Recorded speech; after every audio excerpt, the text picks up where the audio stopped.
everybody, and welcome to the Fandom Flux podcast, episode 39? Yes, Yeah. 39. Every time? Do I do this every time? 39, yes, it's 39! Hello, everybody, and welcome to the Fandom Flux podcast, episode 39! As always, I'm your host, KCW, and I'm on a new mic, new headset. It's nice. Can't hear the sound of my own voice with the headphones this time, because they don't do that in this one, but that's whatever. I might slur a little bit more because I can't tell. But I probably sound a little bit better, so that's nice. Alright, and with me we have Kenshi. I'm the one who knocks. How do I forget every time to do him last? I don't know. Slicer. One cat leads to another. Are we all doing this now? Okay. Zero. That's rule 39 of the internet. One cat leads to another. I've got nothing interesting or mimetic or anything cool to say, so hi. Aww. Say you're the one who opens the door. There you go. Then we have. We all I'm That the one have. doesn't who sound opened right. it. That doesn't sound right. No. No. I'm the one who locks the door. Maybe you're the one who slams the door shut in Kenshi's face. Knock all you want, you're not the pizza guy. Alright. So we have topics. We have plenty of topics, because I don't know why we suddenly have topics. Ken came up with a few, but we got stuff to talk about this week. So, we'll start with what we're doing, because what we're doing is what we do every week. So, what are we doing, Zero? So you know a while ago when I was upset about not getting my ice cream? Yes. Why does it You know, always come I down to thought you were food? going to say not go to Disney World or something a little more serious, but no, it was the ice cream. I did get my ice cream, by the way. It made me very happy. Great. Forgot to mention it last episode, but I did. Everything's settled, there's no need to bust a cap. Was it vanilla? It was actually like, since I work at KFC, I got to have he bought me a polar swirl, and then I made it with a Nutter Butter. It was really good. I don't even know what that is. It's like It's getting to the point where I have to ask, Zero, I've never seen you in person or seen a photograph of you. Are you a little bit of a tub? no, No? I'm kind of more, I guess, football player built. You know, I'm like Stocky and big, shit. but yeah. I'm not fat. Yeah, it seems to come down to food a lot with you, I'm noticing. I'm You- sorry. It's the Italian in my blood. I love food. My dad loves food too. My brother loves food. Food's pretty great. It My is. family loves food. We're not fat, but we love food. We work out and go to the gym a lot. So,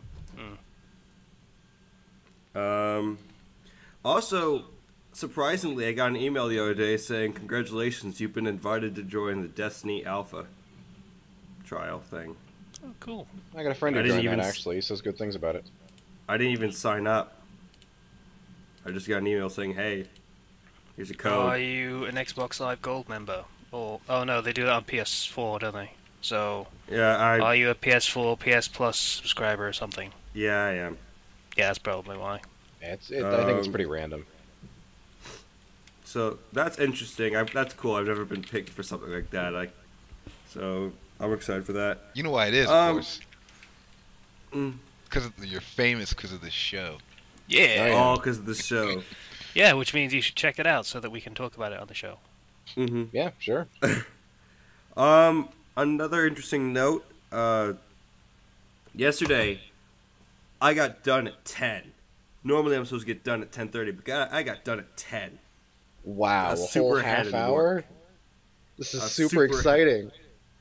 I was almost ready to go at like 9:30, but we had to wait because like I was just filtering 2 split baths. Like I was working with another cook. I sent him home at 9:30. I'm like, I'm good. Oh, that was nice of you. So it was nice. I was super excited and just happy to be alive because getting done early is awesome. Also this week, or like it's gonna be like a week ago when we upload this, but there was E3. There was. And I liked what Nintendo did. Of course you did. Of course I did. I think in terms of conference, it was in terms of presentation, their whole digital event was well structured. There was like hardly any filler at all. It was just, here's games, games, games, games, games. They had a And I like that. JoJo-style fight between Reggie and Miyamoto. Yes, It was great. That was cool. Yes. Or wait, That's was it Miyamoto or was it somebody else? No, it was Iwata. That's it. Okay, yeah, I It got was Iwata and Reggie, and they were fighting, and it was the most DBZ style awesomeness, JoJo, whatever. It was great. And then, that was to just announce the Mii's as a character in Smash. Yeah. I think Reggie Fils-Aimé might have the best executive job ever. Oh yeah. Yeah. Yeah, he also has the whole Fils-Aimé thing now, Yeah. where he literally was walking around E3 with sunglasses, acting like a robot. Yeah, I think his job at this point is just to be Reggie. Yeah. Yeah. But there was that, and I liked a lot of the games they showed off. I liked the fact that they announced Pac-Man for Smash Brothers, and that they went with his classic appearance that actually appeared on the original arcade game. Thankfully. So, yeah, because that Pac-Man Worlds thing is just creepy. Mm. It really is. And, like, I don't know, I feel like Nintendo is treating every single character that they bring over as a third-party character just lovingly. Like, this is how this character should be represented. This Oh, is how people remember this There character. was a post about that. It was the picture of him from Smash Bros. And then it was one below that was how the company actually treats them. The Sega. Yeah, I Royal saw Rumble. that. For Mega Man, it was a gravestone. For Yeah, I Pac-Man, saw it that. was That one was a cartoon. grave And then for Sonic, it was just a pair of long legs. with tape. Sports tape. Yeah, can't forget the tape. But I don't know. I like Smash Bros. I like that as a series because it really is something that gives the fans what they want. Can't give you everything, so that's why there's Mii's. You want frickin' Lloyd Irving in Smash Bros? Go make him yourself with a Mii. Stop complaining.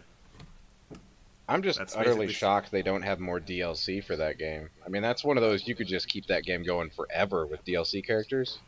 They Pretty might. much. They might do DLC. They haven't announced any though. But now Nintendo's starting to get more DLC. So I don't know. Yeah, they haven't been big on it in the past, or even small on it. Yeah. Actually, they don't do anything. Yeah. But they're starting to do it. I have a question. Mhm. Yes. Who's the Fire Emblem character in Smash Brothers this time? Ike and They haven't Marth. announced. It's just Ike and Marth right now. They haven't announced anybody else. That's really disappointing. They finally get a hit Fire Emblem game Well, with it's good the thing, characters, and they don't even capitalize on it for The Smash the Brothers. game doesn't come out until October, the first one. So they've still got months to and they want to announce things still. Mm. I presume. Crom or Lucina would just be great for that game. Both You in mean- hype and in being an interesting character to play as. Kind of. I'd be more. The thing is, I don't know how Crom would play because then you'd have basically 3 sword users. A little One who's based towards speed, one who's based towards strength. What would Crom be based towards? bit. Technique. Hmm. So he would have very specific moves and how you would want to use them. Maybe. Hmm. I'm thinking it's either Crom / Lucina or possibly the Avatar character from Robin? Robin, because Robin is a tactician that uses magic and swords, which is kind of unique in its own sense. Yeah, so it'd sort of be a hybrid, Yeah. ranged and close range as well. So it could basically I'm just looking at unique movesets because we don't want any clone characters. I That's true. kind of do actually. Clone characters are fine with me. Hmm. Also, do you guys think they'll keep any characters in reserve completely? Like they won't tell anybody, and people are going to find out about it when they have a new challenger when they're playing the game? They did that last time. Who do they have? didn't. Yeah, like Captain Falcon wasn't. You didn't even find out he was in the game until after Brawl was released. Oh. Hmm. along with a bunch of other characters. They're going to keep a lot secret. Well, that's good. I like that. You know, people still want Ridley. I feel like if they announce anybody, they'll announce Ridley before the game comes out to hype it up. That's really stupid, though. Yeah, maybe. Once again, we talk about Smash Brothers for like 10 minutes. So I'm sorry. E3. That's an excuse. It's legitimate. Yep, which means excuse. we need to keep moving if we're going to get through all this. So yeah, Nintendo was awesome. They announced new Zelda. They announced new characters you can play in Hyrule Warriors. You can now play as Midna in Zelda. And apparently there's like 20 characters and half of them are female, so you got some gender equality. And freaking, it looks awesome. They used there was one boss where they pulled down Majora's Mask's moon to hit him. It was great. Yeah, not that we are so enthused about meteor drops on this podcast in particular. You know what? It was a moon with a face. That moon is terrifying, by the way. It is terrifying. I haven't even played Majora's Mask, and I'm afraid of that thing. Oh, I played it briefly and long enough that the moon crashed and everyone died. It's more terrifying when you look at it in HD, and what they did with the game, because that was just freaking 100 times more terrifying than in Majora's Mask, and I love it. Yeah. And they've just been majorly hinting at a Majora's Mask remake, and I love it. I might actually buy a Wii U just to play Hyrule Warriors. I'm so weak for the Zelda series. You want to play a Dynasty Warriors clone. That's pretty weak. Zelda U looks very good. Dynasty Warriors is a complete guilty pleasure of mine. So combine that with Zelda and you have something that I'm going to be playing a lot and tell nobody about. Yeah, I don't hate Dynasty Warriors. I enjoyed it. Yeah. Zelda U, from what I've heard, from what they've said, it's going to be kind of like Skyrim. Or more reminiscent of the original Legend of Zelda, where you can go anywhere, you can enter any place from any direction. You couldn't go anywhere in Skyrim. If you remember, there were big walls of trees. Yeah, but, basic open worldness in Zelda. It's a lot. They're making it a lot less linear, and they're trying to capture that old sense of the original one, which they kind of did with, A Link Between Worlds. They made it very, you pick your places. Yeah, it was a confusing announcement, but I want to see how they can pull it off. Yeah. I mean, the game looks gorgeous, from what I've seen. Well, we have one trailer, so, I mean, that's it. But, yeah, it does. But Game Explain went down, actually, they broke down that one opening shot that they showed in the trailer, and they found Hyrule Castle, they found Death Mountain, they found everything. It was great. So yeah, they announced a crap ton of stuff. Frickin' Pokemon Art Academy and Mario Maker. So now you can make your own Mario levels, now you can draw your own Pokemon. I think Nintendo wants us to work for them. I think they want us to actually work for them. One day, in the far-flung future, they will announce a new Pokemon Snap. And I wait eagerly in anticipation of that day. I feel like the gamepad would work well with that. It would. It would work so well. Perhaps next E3. They already had a Pokemon Snap, a new one. It was the April Fool's joke that Google did.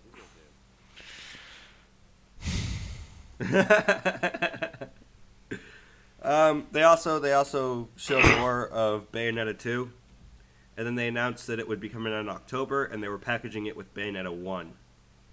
With all kinds of costumes, which look really stupid on her, but I mean... There's a Peach costume, and what that does is it changes the arms and legs, giant arms and legs come out when she attacks. That changes that to Bowser's arms and legs. And Bowser yells, like, yeah! Like, as he's doing it. It's great. His classic Bowser, like, yeah, type thing he does. It's great. That has some weird implications, but okay. I don't know. Then there's the Link costume, and you can attack with the Master Sword, and all the enemies drop rupees, and Legend of Zelda sound effects take place. Then there's the Samus costume, and when she shoots with that, she uses the arm cannon. And other things. And I think there's another costume, but they haven't announced it yet. I'm sure there's going to be more. I mean, that's... Yeah. Yeah. It's just blatant masturbation on Nintendo's part. Yeah, that's one way of describing the use of Bayonetta. It's more, from what I heard of the Platinum went, and they asked Nintendo if they could do it, and Nintendo was like, "Sure, why not?" That was just like, okay. It fits in pretty well with the style of Bayonetta. I mean, that game was full of Sega references. Oh yeah, just all over the place. Mm. And Devil May Cry references, yeah. But that was... Let's see, also they announced Kirby and the Rainbow Curse. It's a sequel to Canvas Curse. I never played Canvas Curse, but some people really like it, some people really hate it. I have no idea what it is. It's basically Kirby as a ball, and you direct him by using the gamepad to create paths and stuff. It's a very interesting concept. Okay. It's just a sequel to the Yarn game. It was a while back. Oh, the Yarn game. That was great. It was adorable.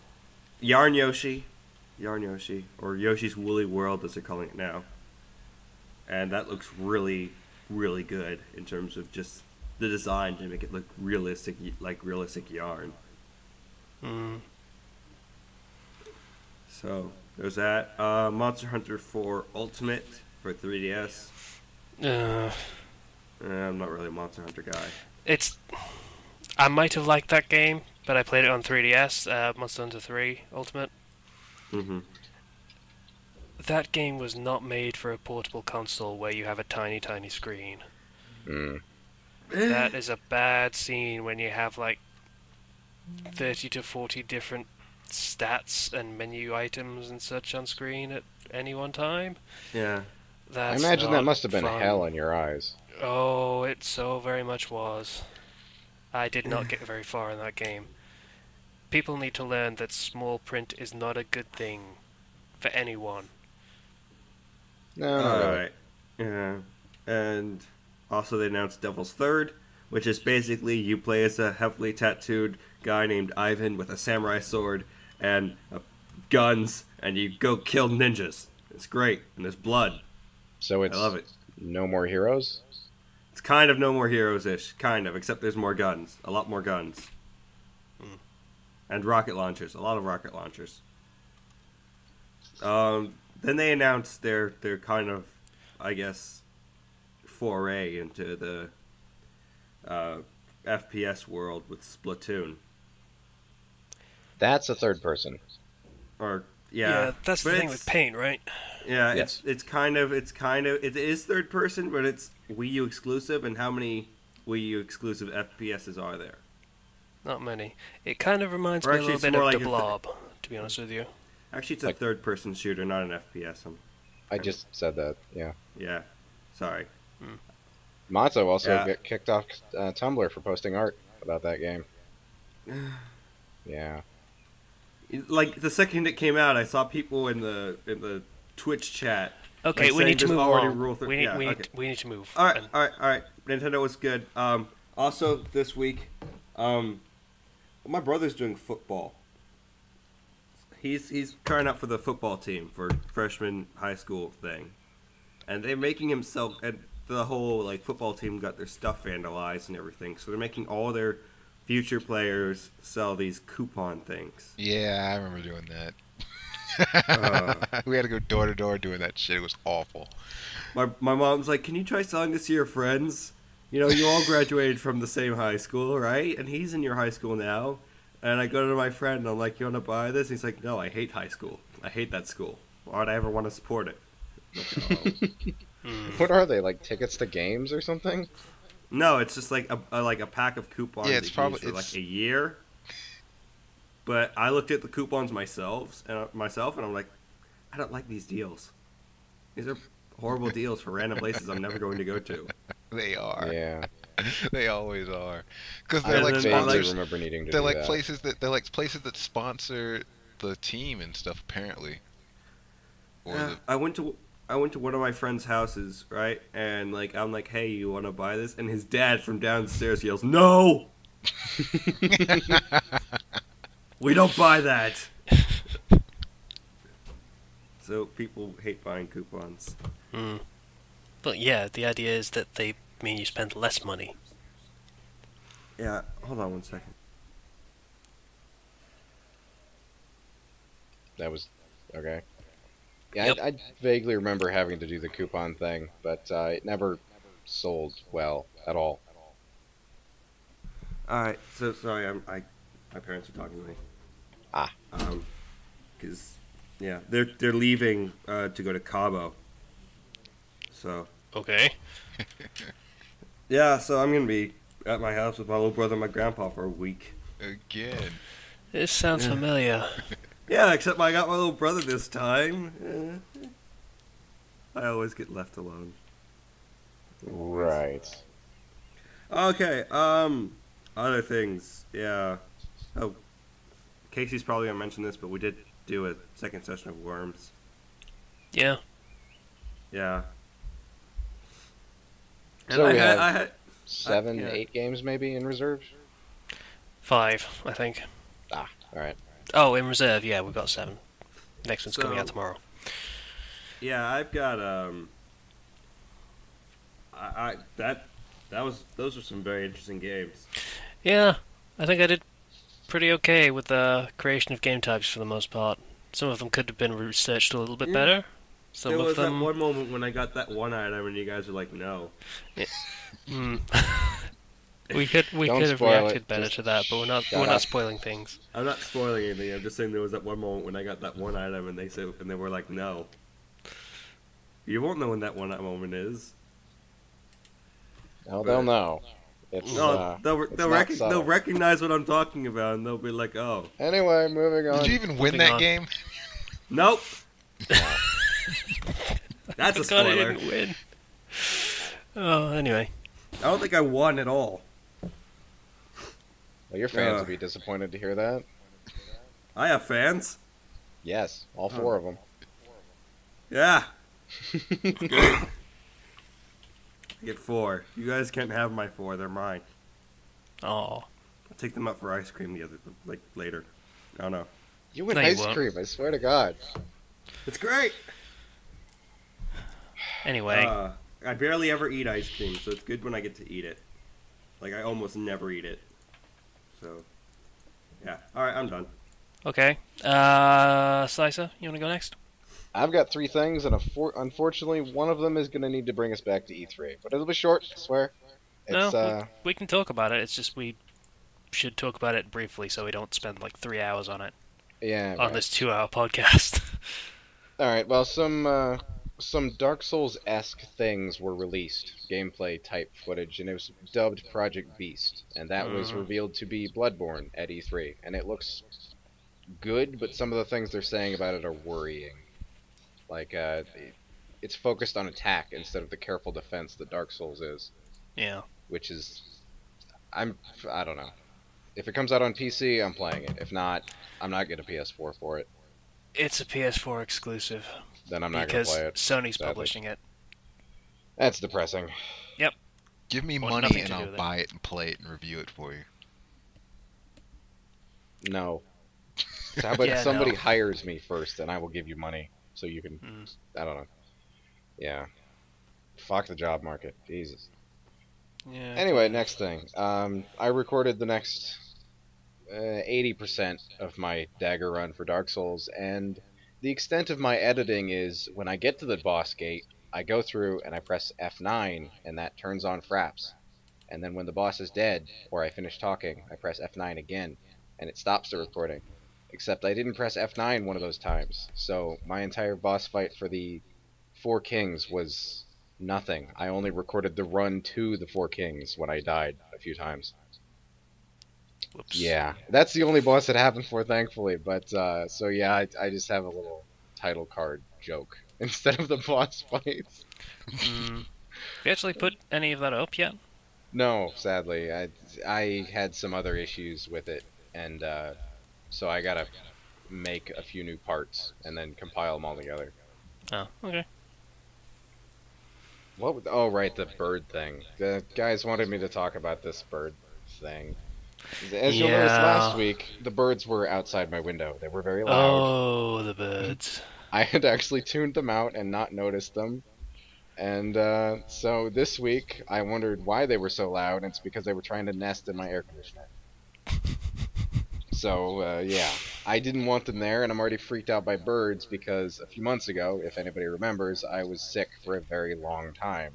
And it was because the birds had nested in my window for so many years, and their shit had built up so much that it had seeped under the window sill thing, and the air was actually toxic that I was breathing.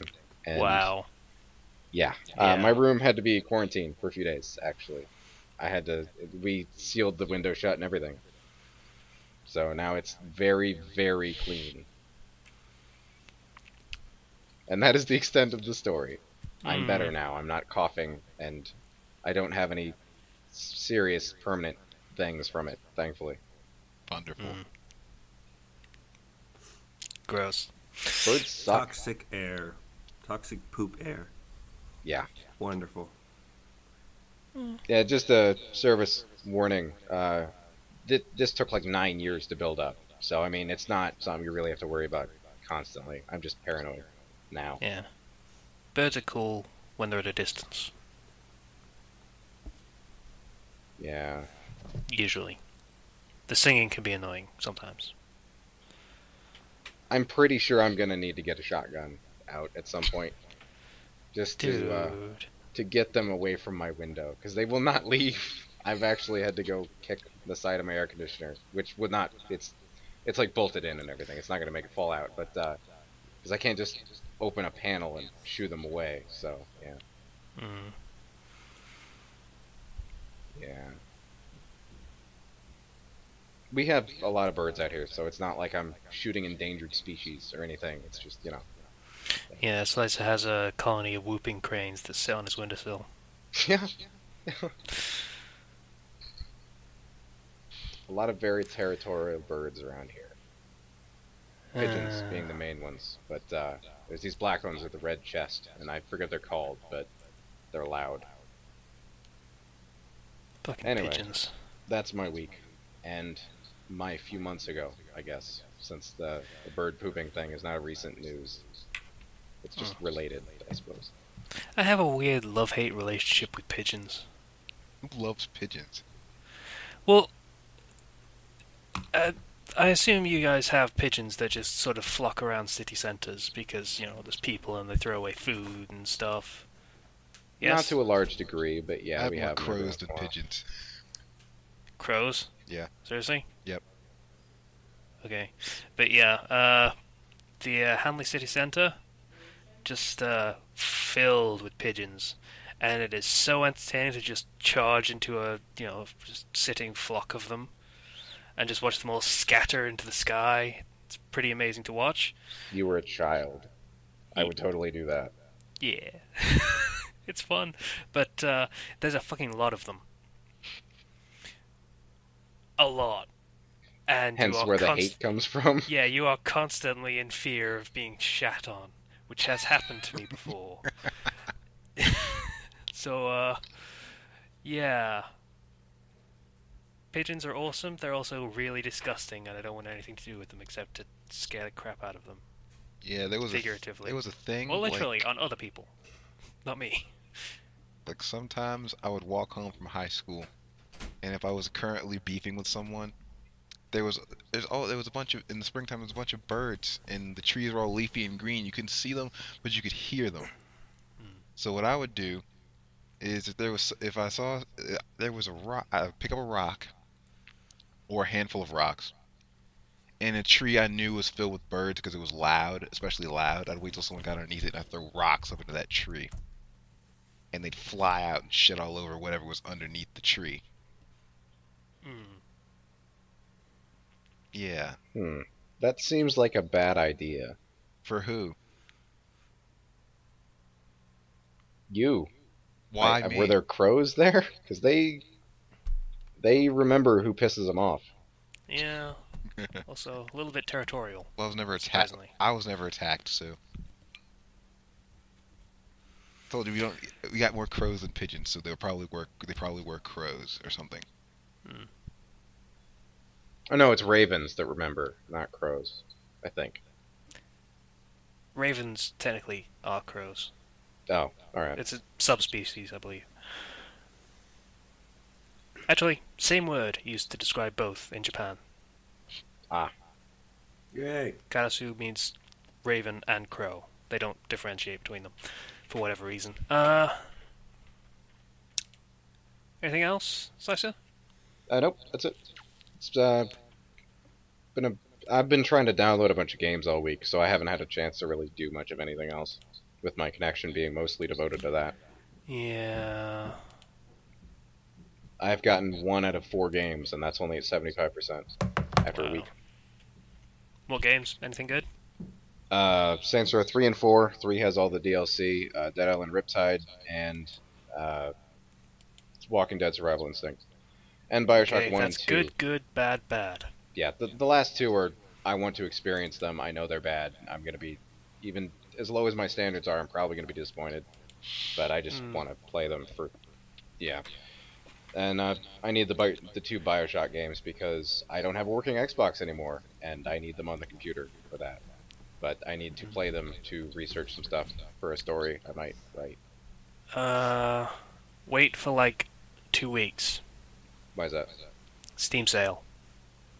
Oh, okay. What Steam sale? It's the Steam Summer Sale. It's like coming up Oh, within all right. weeks. Yeah, sure. So I can do that. They're only. this is what we've been waiting for, people. This is where we get our new games that we can play. How long does that last? There's hearsay that says it's going to be June 18th to 30th, I think. Shit. Yay, it's gonna start on my birthday. The day after I get fucking UFC. Yeah, Steam Summer Sale 2014, unofficially confirmed for 19th of June, and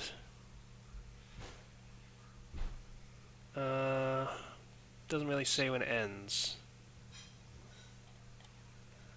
Yeah, because the convention I go to every year, Anime Iowa, is on the 27th of June, so I'd need money for that. I already paid for my ticket and everything, I just need money for stuff at the con. But, yeah, that sucks. Alright. The games are like $10 already, Bioshock 1 and 2, so, I mean, it's not a huge price, and with Steam sale, I assume it drops down to $2. Oh, Bioshock would go down way down, like 75% off, because it's so Yeah. old. Yeah, June 19th to the 30th is the Alright, ESA. yeah, at the I can get a moment. few. Speedrunners. And Star Well, Wars. yeah, that's going to be one of them. Yeah. Then, Speedrunners. I uh, still Star want to play Wars. Naturally. Star Wall, definitely. that. Anything else? Nope, that's it. That's it? Okay. Ken? Alright, let's keep this one short. Alright. My brother came back from advanced training the other day. Oh, this happened. Okay. Yeah. So we haven't fought yet, but I'm Oh. determined to make that happen. You build me Literally- up and then you let me down. Literally nothing has changed about him. Like like when he got back, the first thing I did was I went out to his car, and there was an ant on his shoulder, and I reached in to grab the ant, and him being a dick, he raised the window up and trapped my arm in the car. Of Almost course. broke my arm. So when he let me back go, I didn't say anything and just let the ant crawl on his face, and then he freaked out like there was a spider on him. Because he's definitely afraid of spiders. And that was our first interaction in 6 months. Yeah, that sounds like a sibling relationship, to be honest with you. Did he squeal like a girl, or was it No, a little he- more dignified than that? It's a little more dignified. He flips out and smacks himself and tries to get it off, but he doesn't make any noises. Oh, that's not good. I like the noises. He's too old for that now. No. Let's see. Other than him coming back, and he's going to Georgia like next Friday. So he's only home for a little bit. He's heading back down to where he's being signed next week. Yeah, I don't Probably- think they actually get a whole lot of time off between basic and wherever they're shipped. So Nope. if He I'm didn't thinking get of the any- right, He didn't get any time off between basic training and advanced training. He finished his advanced training, so now he's going to where he's being stationed. all right. And let's see. Other than that, I completely jacked up my right leg, and I'm convinced that by the time I'm 30, I'm gonna have the knees of a 45-year-old man. Or worse. My joints are just gonna be suffering forever. Sounds about right. Yeah. But hey, it's the life I chose. I knew what I was getting into. Yeah, likewise, though mine's more out of neglect than abuse. So. Alright, and... Oh yeah, yesterday was Friday the 13th. So it was. Yay! It was Yeah. also the day of the honeymoon. Yeah, You know, that was a I thing, tried too. to see that, and I didn't. It was just white. I didn't. I Yeah. saw it. You want to know why? Because I was fucking awake for it. Because I had to work. But either way, I came into work with a wolf mask on. And everyone was like, what the hell? And take it note that this was midnight, Friday the 13th. And everyone was like, why the hell are you wearing that mask? I'm like, it's Friday the 13th. So our weather dude ended up wearing my mask on TV. Nice. Because it was Friday the 13th. Excellent. And a full Pretty moon. great. And a full moon. What they did was they had like, we had like internet camera on the sky for the full moon. And then they did a wash into the newsroom in him sitting at his weather desk with the mask on. It was kind of sweet. Yeah. I love tiny news station stuff. Great. And let's see, other than that, I convinced a friend of mine to get Dark Souls 2. And I also started actually playing that game. And it is a bitch. Mm-hmm. Mm-hmm. Which A horrible Dark Souls? bitch.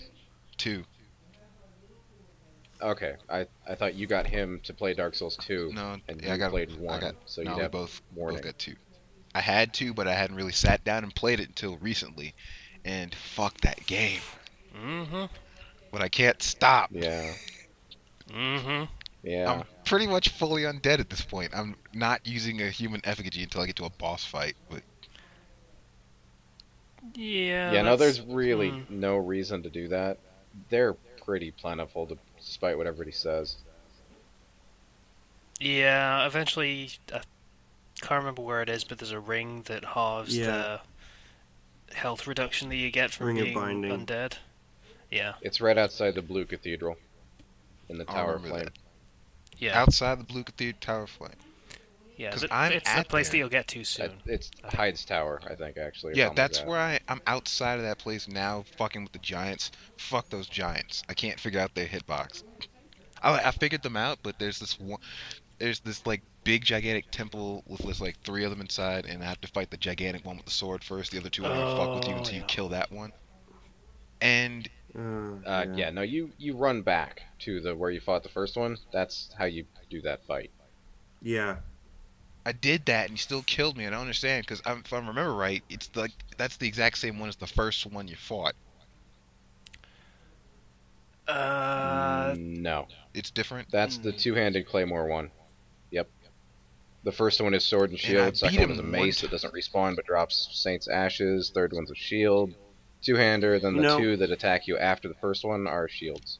Yeah, the You can two- you can actually usually snipe one, and if you're good, you can probably kill like one before they all attack you. Assuming you're ranged or have any Yeah. kind of ranged. I don't have a Assuming good you're bow. ranged. All right. Sniping is very useful in Dark Souls. It is. I'm I- kind of liking the throwing knives early on, though. Those are working for me. Because they actually do damage in this one. Dark Souls 1, they capped out at like 40 damage. It sucked. Yeah, I actually ended up killing the two-handed claymore one, and I was excited because it was like after that it was just the 2 shield ones. I'm like, fuck the shield ones, those are easy. I ended up rolling off a cliff. Yeah, that'll happen. Nice. And that I was was when I fighting a stopped. douchebag invader with double Avalons there, and he backed up and rolled off a cliff. It was the most satisfying thing I had ever. Yeah. I've forgotten to do the fucking link dump. God damn it. But anyway, that's pretty much it for me. Like, you know, just normal Dark Souls stuff. I have weapons that I can't use yet, and other stuff. I've been killed by Okay. things that I know I could beat because of circumstances. Like rolling being ass now. Yeah. Not if you get Yeah. a swordsman build with adaptability and stuff. Mm. I think sorcery is a good beginner's playstyle. Yeah. Yeah, if you've played Dark Souls 1, though, you should probably... I like going for swordsman. Because I went through Dark Souls 1 I mostly maintain that as a big thief. sword and crossbow in your offhand is the best.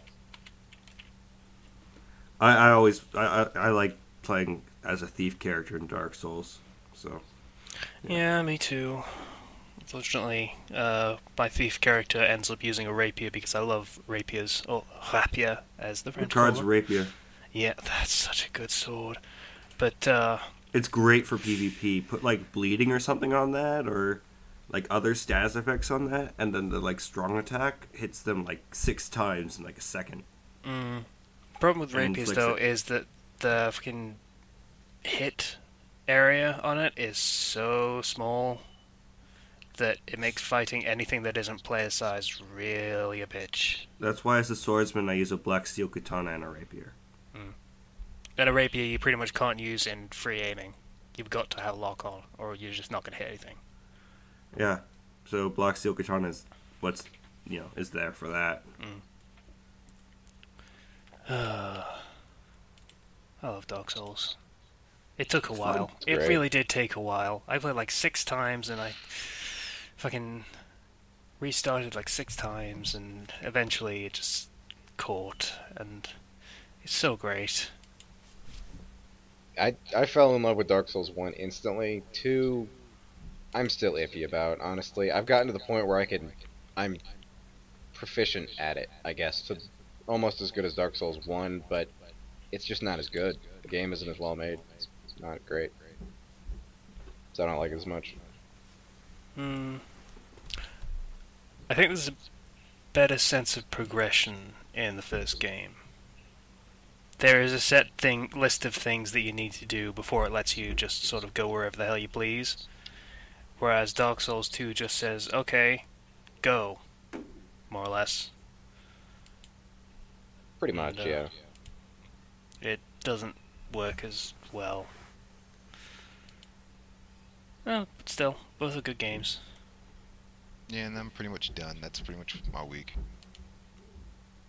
Brother came back, hurt myself, played Dark Souls, and bitched and won't stop.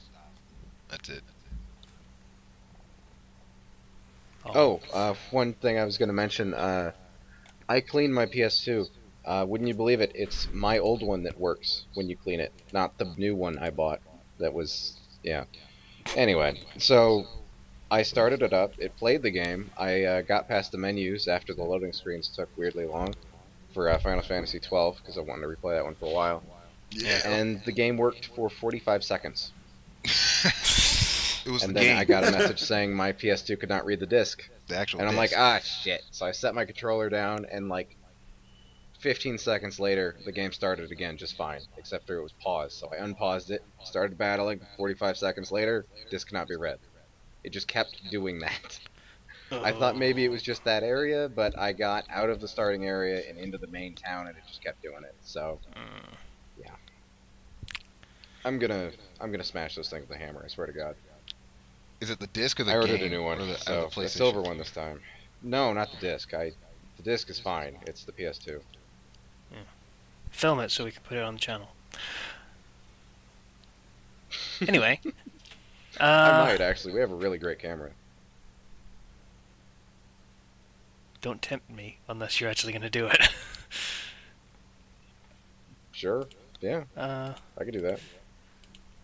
Okay, so what I've done this week is Watch Dogs. Watchy Dogs is a pretty cool game. People should really stop shitting on it for no reason. Sorry it didn't live up to the ridiculous massive amounts of hype, and that it's not GTA 5, but it's a good game, so stop pissing on it for no reason. I'm gonna get it for Wii U when that comes around. Is he joking? just gonna I keep can't tell pissing whether on he's it. joking. Yeah, it's a fun game. There's lots of little mini games and stuff that you can do. that are admittedly a lot more fun than the main storyline, because the main storyline is a bit silly in a not so good way, not in the Saints Row way, which is what surprising number of the minigames are like. Surprisingly enough, the minigames feel like a Saints Row game because you have an alternate reality game where you run through the streets of Chicago picking up little 8-bit money icons while trying to avoid 8-bit. I forget what they are. They're like they're red things. I can't remember whether it's fruit or just like a symbol or something, but I don't know. There's trips, which are pretty damn cool. It's just sort of like a minigame style thing where you get specific upgrades for that minigame, and there's progression there. And I spent a good hour or two playing this one where you drive sort of like a Satan mobile through hellified Chicago and run over demons, and you have to keep your score up and do these little challenges that pop up, like harvest this number of souls by running over people or blowing them up or whatever, and keep your combo going, or defeat the demons, air quotes, that show up, which is basically just the cops. And that was good fun. I enjoyed that a great deal. Spent a good couple of hours on it. Haven't even finished it yet. That's just one of the minigames, and there's quite a few. So, I'm really enjoying it, and it bothers me that people are shitting on it for no reason.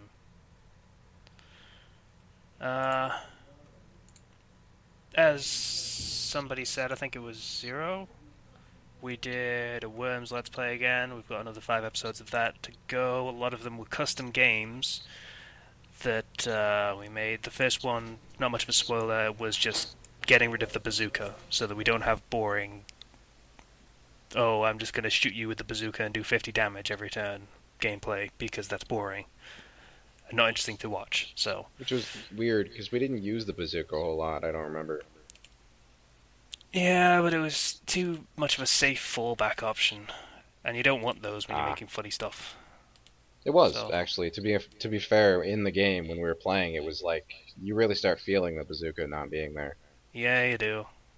It was good fun doing it that way. Gavin from Achievement Hunter is absolutely right when he says bazookas are not fun for Let's Plays. It doesn't make for good content. So, I'm kind of on his side when it comes to trying to be entertaining while you try to win, but the whole fucking up for no reason thing is starting to irk me a little bit when it comes to his playstyle. That's pretty much how I feel about it, yeah. Huge amount of respect for the guy, but yeah, he is sometimes funny as hell he gets a a lot little of over times, the top. Yeah.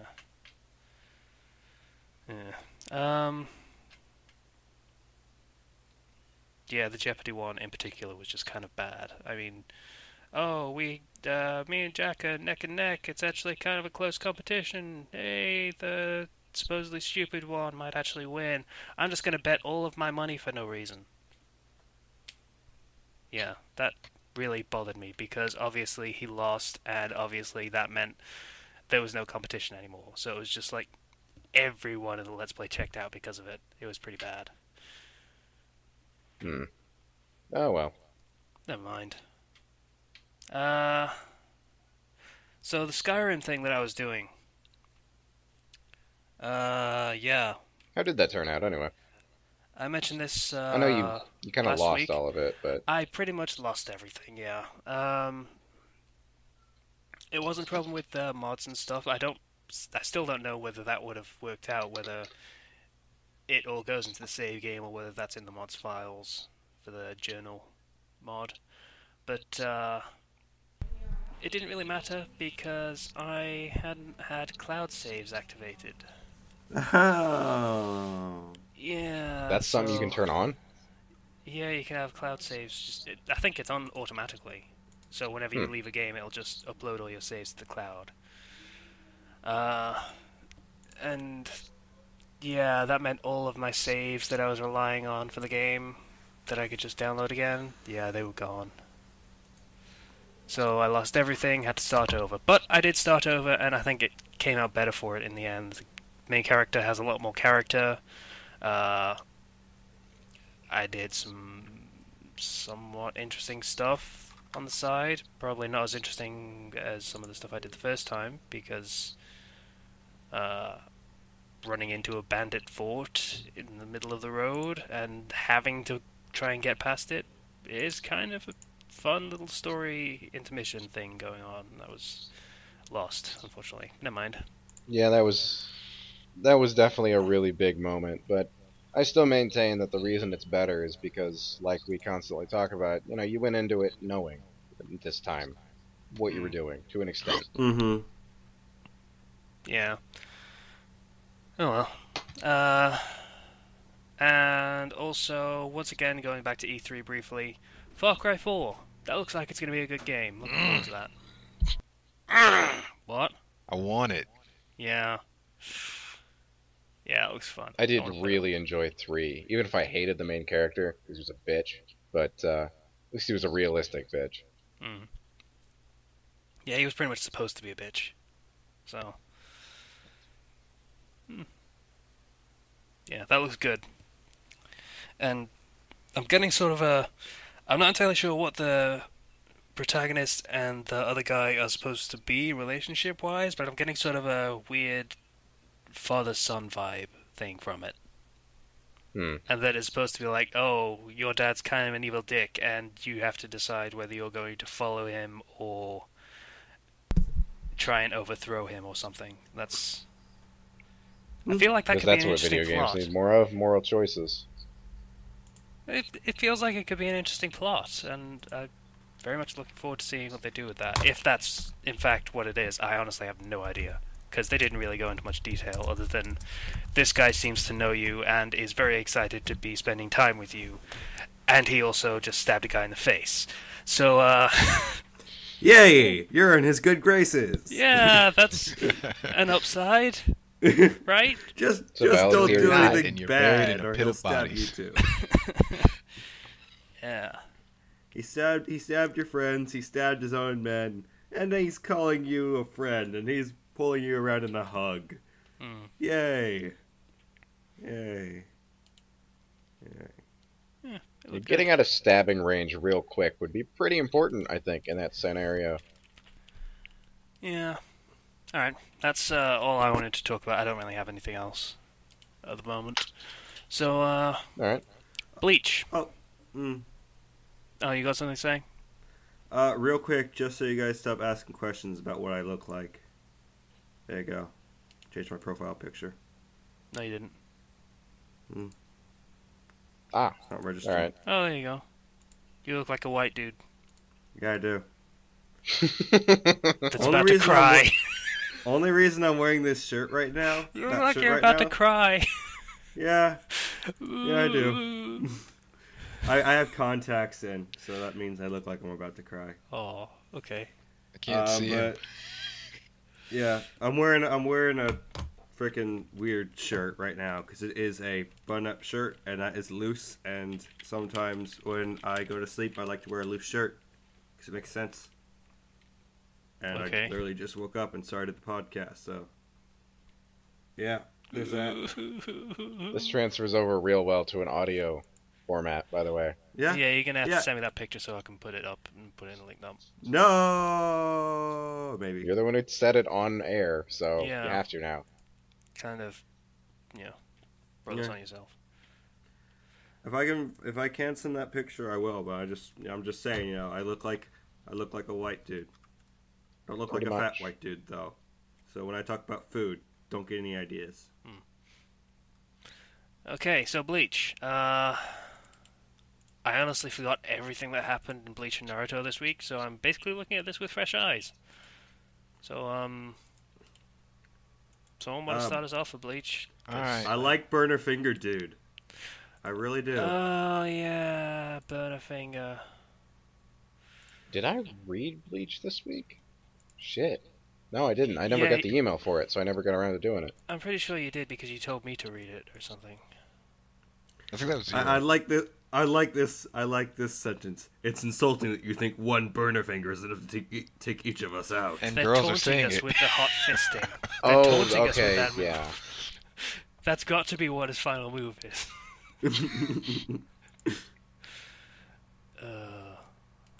So this chapter was basically all the villains arriving and the injured ones standing up and then betraying each other and then not minding. It's Yeah, like, okay, thanks for attacking me, we're fine now. Yeah, pretty much. No, By the like, way, his hey, burner we're finger on their thing, side now or anything. his stance he's taking when he's doing the burner finger thing reminds me, oddly enough, of the sort of kind of the spirit gun from Yu Yu Hakusho. Just a little bit. Yeah, I can see that. He's shooting it out of his finger. And there are very few attacks that actually do that. There are also not many Yeah. poses you can take while firing something from your finger. Yeah, So, I Yeah, know. that's very true. And Ichigo's like, avoid it, you idiot. And then, yeah. Yeah. Why? Yeah, why is kind of the first thing. Why are you telling the enemy to dodge your attacks? because he's the good guy. He's like, I launched this big attack at you. And she's like, I'm just gonna run straight into it. He's like, you idiot. You're not supposed to run straight into an attack. I launch an attack. You dodge. You launch an attack. I dodge. Yeah, How these fights work. I guess Ichigo is not exactly a combat pragmatist, but still. I think it goes with that not killing them in cold blood, but killing them in a fight is okay. It's like, But he if was the attack killing them hits in a and she fight. walks into it, it's cold blood. But if she... I don't know, it's stupid. It's really stupid. Oh, well. So, Darn it. It was just, we supposedly have Ichigo against 8, and that's not going to happen. No. I want it to, but it's not. and she jumps straight into that attack, and she only loses an arm. At least we got to see a kind of a cool regeneration ability. Hmm. Yeah, Well, But it's healing, like- technically, but, you know, somebody you else ran used into it, a so. giant cross slash, and somehow only lost an arm. Yeah. You've got a point. How exactly did she only get hit by one section of that cross? I assume she I brought up mean- one arm to defend herself, or deflected the attack to the side, but it took her arm She with was headed straight for the center of that thing. Basically. Logically speaking, even if, say, for example, the center of the cross, hit to her bottom left below the arm, then yes, it would sever the arm because the upward point would go through the arm, but then one side of the cross would also go through her torso or neck. or neck. Yeah. That So that it makes no sense. It makes no sense how she lost an arm from that. And I blame this on Bleach's kind of art style, but I think it actually is showing her kind of in the center of it. Kind of those black marks in the center of that cross are kind of supposed to be her. It clears off, it looks like. So she did go into the center of the attack. It looks like, but she lost her left arm somehow, and only her left arm, and sustained no other injuries other than losing her left arm. Anyway. Which makes no sense. Yeah, I don't got anything else to say for Bleach because I got nothing. Why Burner do Finger people just work snipes for bad everyone. bosses? Seriously, just leave the fight. If somebody tries to betray you, just fuck this, I'm gone. And just leave. Everyone has some kind of teleportation ability. Or, well, quick movement, but it's essentially teleportation. Here's another question: why doesn't Burner Finger guy ever hit anybody in someplace vital? Because plot. Because then you He get, hits every well, single okay. every single villain he hits is right in the stomach, like right near the stomach, but not directly on the stomach. Because Bleach and fatal wounding is not something that happens. I mean, you could aim In so Bleach- Similar hard. question. If you die in Bleach, it is because you've been hit so many times. He says, "But you guys can once go to ahead shock and and just kill die everyone." now. But you guys can go ahead and just die now. We know he was going to kill his own comrades, but he didn't aim anywhere fatal." Here's What a the similar heck? question, though. If Frieza can do those finger beams that instantly hit someone, why did he not use them all the time? He used them on Goku, but Goku 'Cause he just blocked him. blocked him. with his Yeah, that was fingers, Goku, like though. 2 I mean- fingers. Because they're no fun. Literally and Frieza's everyone else on the sadistic. planet he could have killed in an instant, though. And he didn't I use know, them, but so... Frieza was kind of like most of the freaking villains in DBC suffer from hubris and sadism. Actually, the Slicer, instant kill, I hate you. I hate you so much for bringing up Dragon Ball. the instant kill Now, thing Dragon he Ball. used on Sorry. Vegeta and Piccolo, and they were already hurt and shit.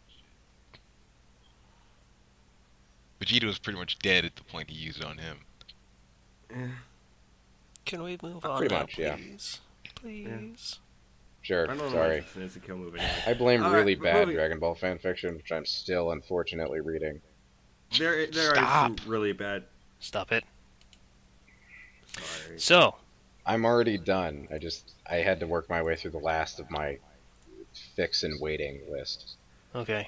On the last one last note on Bleach, Chuhabak says it is time to be one with me. ... What? Which means he's probably just gonna kill everyone and absorb their Just gonna- powers that he gave them, Yeah. apparently. So, What was the point Yeah, of the army probably. again? soften I him don't know. up, I don't know. He didn't really need that many people then. Like, Anyway, Naruto, I didn't read that. How was it? not great. Shocker. But, yeah, there's lava now. The floor is because- lava. Yeah. Yeah, the floor is lava. They're playing a childish Literally game. this the floor minute, is lava. right this minute, as we're recording, Neil Nandu put up a comment on the blog spot Of course he page. did. Of course he did. Johnny Lobo put up one an hour ago, too. So there's 2 comments. Oh, gosh.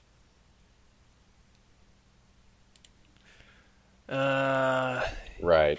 Yeah. Yeah, so Naruto. So, did anybody understand what Sasuke's explanation of the dimension thing was? Because that just confused me. It was... Yeah. Mm, I wanted to try to understand it, but I naturally tune out anything Sasuke says because fuck him. That's a pretty good policy. Yeah. I don't know. what the fuck am I looking at? That's a great question to start with.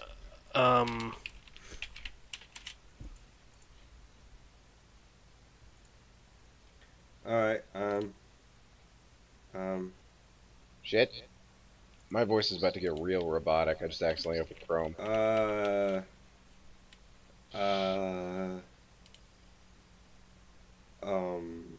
Yep. Are those... Is that... I just... Huh? So, this, I believe, is some fan art that someone submitted to the, translators. Scanlators. What? I think I know what you're looking at, and let me see if I'm correct. There's a link in the Skype. Yeah, I'm still loading it now. So, And I'm looking at this, and I'm wondering... Why? Why? okay, so, it seems to have Yeah, horns. that's what I thought you were looking at. It has horns, okay. Yeah. It has Tsunade's diamond thingy on its forehead. Yeah. It has the Sage of Six Paths 9 thingies. It has... The orbs. Do I call these hips, or is that a flesh coat, or... That looks like a flesh waistcoat. That's a flesh coat, yes.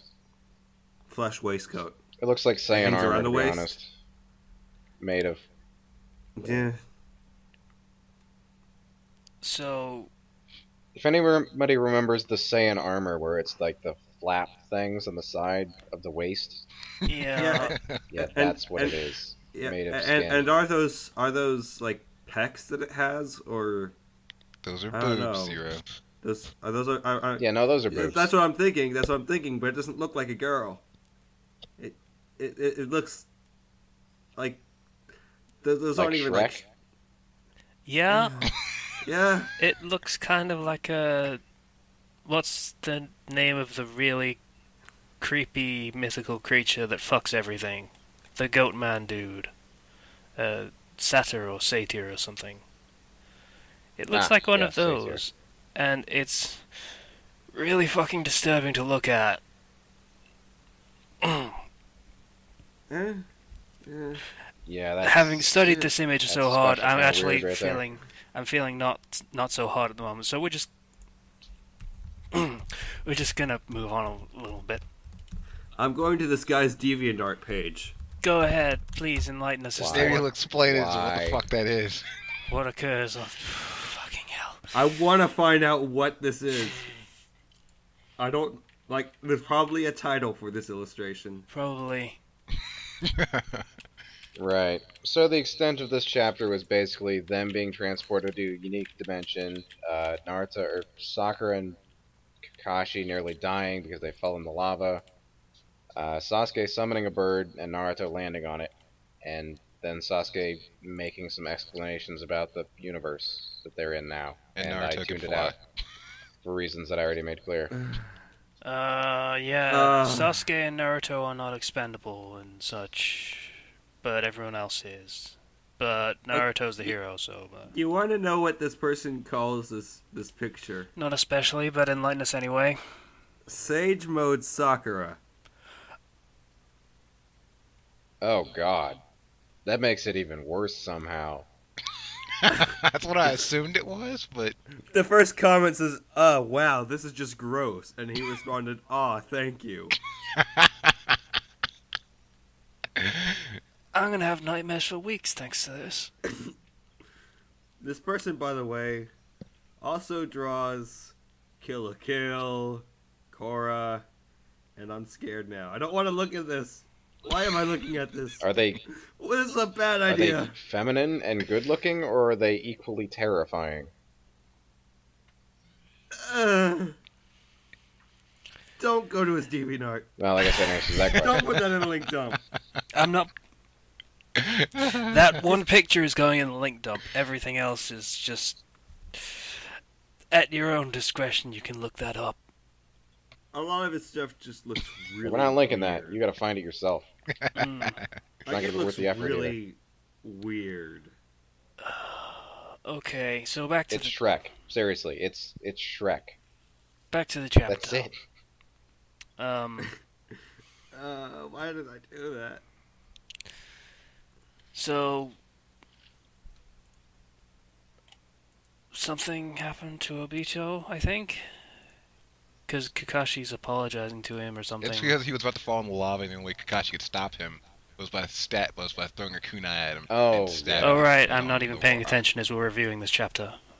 So shows how In the invested I mirror am. of what somebody did that to somebody in the Forest of Death, and it was kind of a callback to that.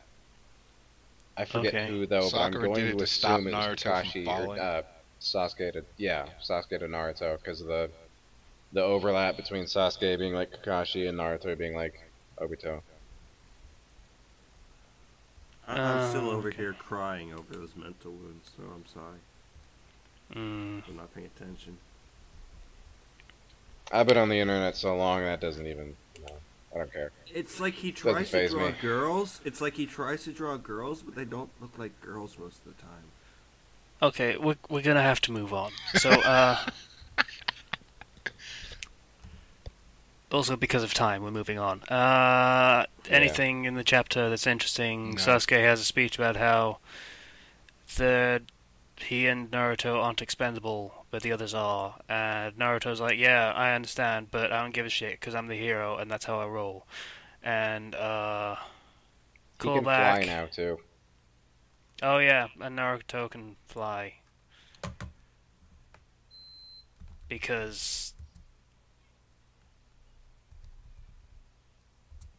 yeah, that pretty Because much explains Obito it. could. So, yeah, he can fly now. And Well, doesn't he have powers over gravity now? Wasn't that one of the things he gained? that would be something that Sasuke gained, I imagine, because of the Rinnegan. Ah, Right. right. So it doesn't make any sense then. Great. Hmm.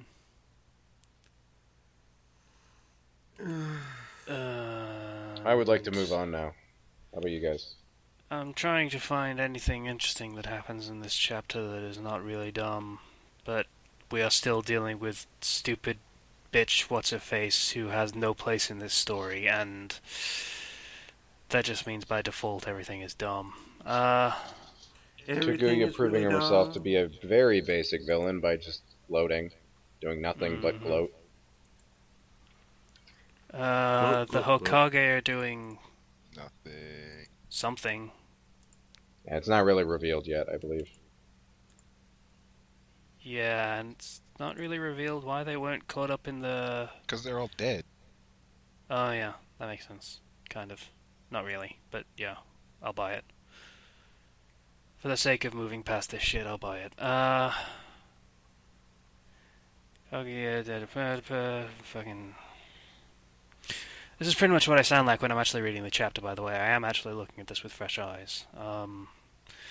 Just, this stuff happens, and... Oh, I'm such a fucking hero and stuff, and I'm gonna save my friends across the world and stuff, and think, yeah, okay. I'm done reading this. There was absolutely nothing worthwhile in this chapter at all. Ever. This segues well into the next topic because of how people feel about the later Harry Potter movies. Okay, I really wasn't joking about that fucking picture making me sick. I'm actually feeling not so hot at the moment, so... Great. Okay. So that's the manga stuff done. And our next topic is, in fact, best video game sequences. Unless I got it wrong. Is our I know, next I topic. skipped over that one for now because it was a nice segue, but we can go to that one if you want. It's not that great a segue. I'm just being a prick because I'm not feeling so great. Sorry about that. Whatever. So... Hey, you didn't go to his DeviantArt. No, I didn't. I still don't know why you did that, Zero. There was no need to go A brave that man, deep. You know how Zero. they said? A brave, You know how they said stupid curiosity killed the cat? Yeah. Curiosity slaughtered the cat. And You his got family. run over pretty hard, and then backed over, and then run over again. Okay. So, All right. best video game sequences. I don't know And because the entire reason I thought of this is because the other day I somehow came across a song by Skrillex and Damian Marley. This is coincidentally the same song that was Yep. playing in Far Cry 3 when you were burning the weed field, Yeah. which was great. And it made me think about cool video game sequences. Yeah, that was pretty good. It was kind of ruined for me because it took so bloody long. But yeah. Yeah, it was cool at the start. It loses its luster over time, but I liked it. I'm looking at it as I did when I first started. It was fucking great. Yeah. I feel like such a macho frat bro for this, but the first time I played the last level of Halo Reach, I was emotionally invested, I suppose, and I feel stupid for saying it now, but I really like that mission. That's the no-win Yeah. scenario thing, right? Where you have Yeah. to just keep fighting. Yeah. Until you Yeah, die. I liked that. Taking more and more damage, and then, yeah, you die. Yeah. That was that. I like was that pretty one. good. It was just, I don't know. It appealed to me. If you're gonna say that one, I'm gonna have to go into the last mission in the campaign in Modern Warfare 2 when you pull the knife out of your chest and throw it in General Shepard's Oh, eye. yeah. Oh yeah. It's only the first time you do that, though. It's every time after that, it's just get this over with already. Well, that's what you gotta look at it Yeah. with. Metal Gear Rising: Revengeance had some really good sequences. I really liked. It did. Yeah. I really like the part where you're fighting the giant robot and then you slice off its arm and then with its arm blade and then you're slicing it in half with a giant blade. They're like all these mini different pieces. You just got this gigantic over just like.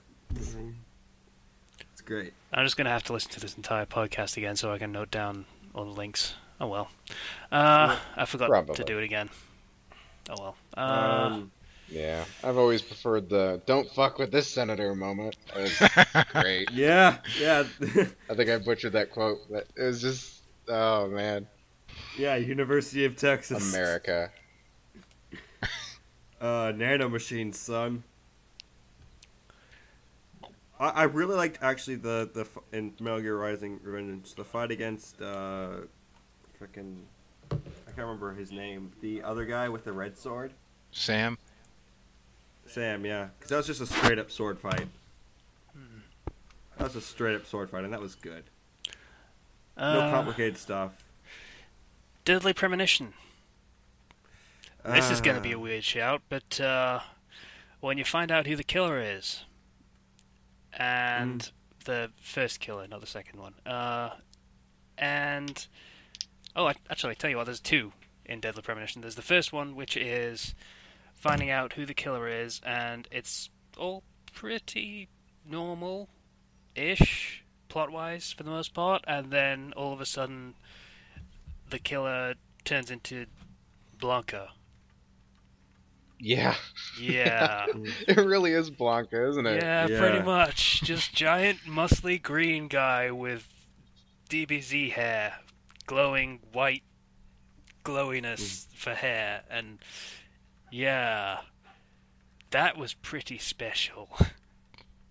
Isn't that really the first time the game gets weird, aside from the nighttime segments? A little bit, yeah. And then York just starts busting out all the one-liners.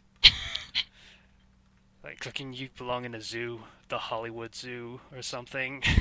Just sort of comes out of nowhere, but it's awesome. Oh, also, York Tomb Raider had some... I don't even know how to describe York. The new Tomb Raider they made, the reboot, or prequel thing, that had some very good sequences where you were running and things were exploding behind you. And it's great. Like the one scene where they're like, you're at this temple area. Oh, yeah, I like that one. And it's on fire, and you're running, and everything's exploding. And you run into the helicopter. Yeah, and it's great. Oh, I know one. About halfway through Kingdom Hearts 2, on one of the planets, it's the first one you go to, I think, Goofy gets injured in a fight, and you think he's dead, or something like that. And, so yeah, you fight through a bunch of enemies, and it eventually leads to this 1,000 Heartless battle that, I mean, it was kind of limited with the PS2, but I wanted something to die the first time I played that through that. I really like Goofy. He's a cool character. And I thought he was actually dead. That 1,000 Heartless battle was awesome. It was, yeah. So.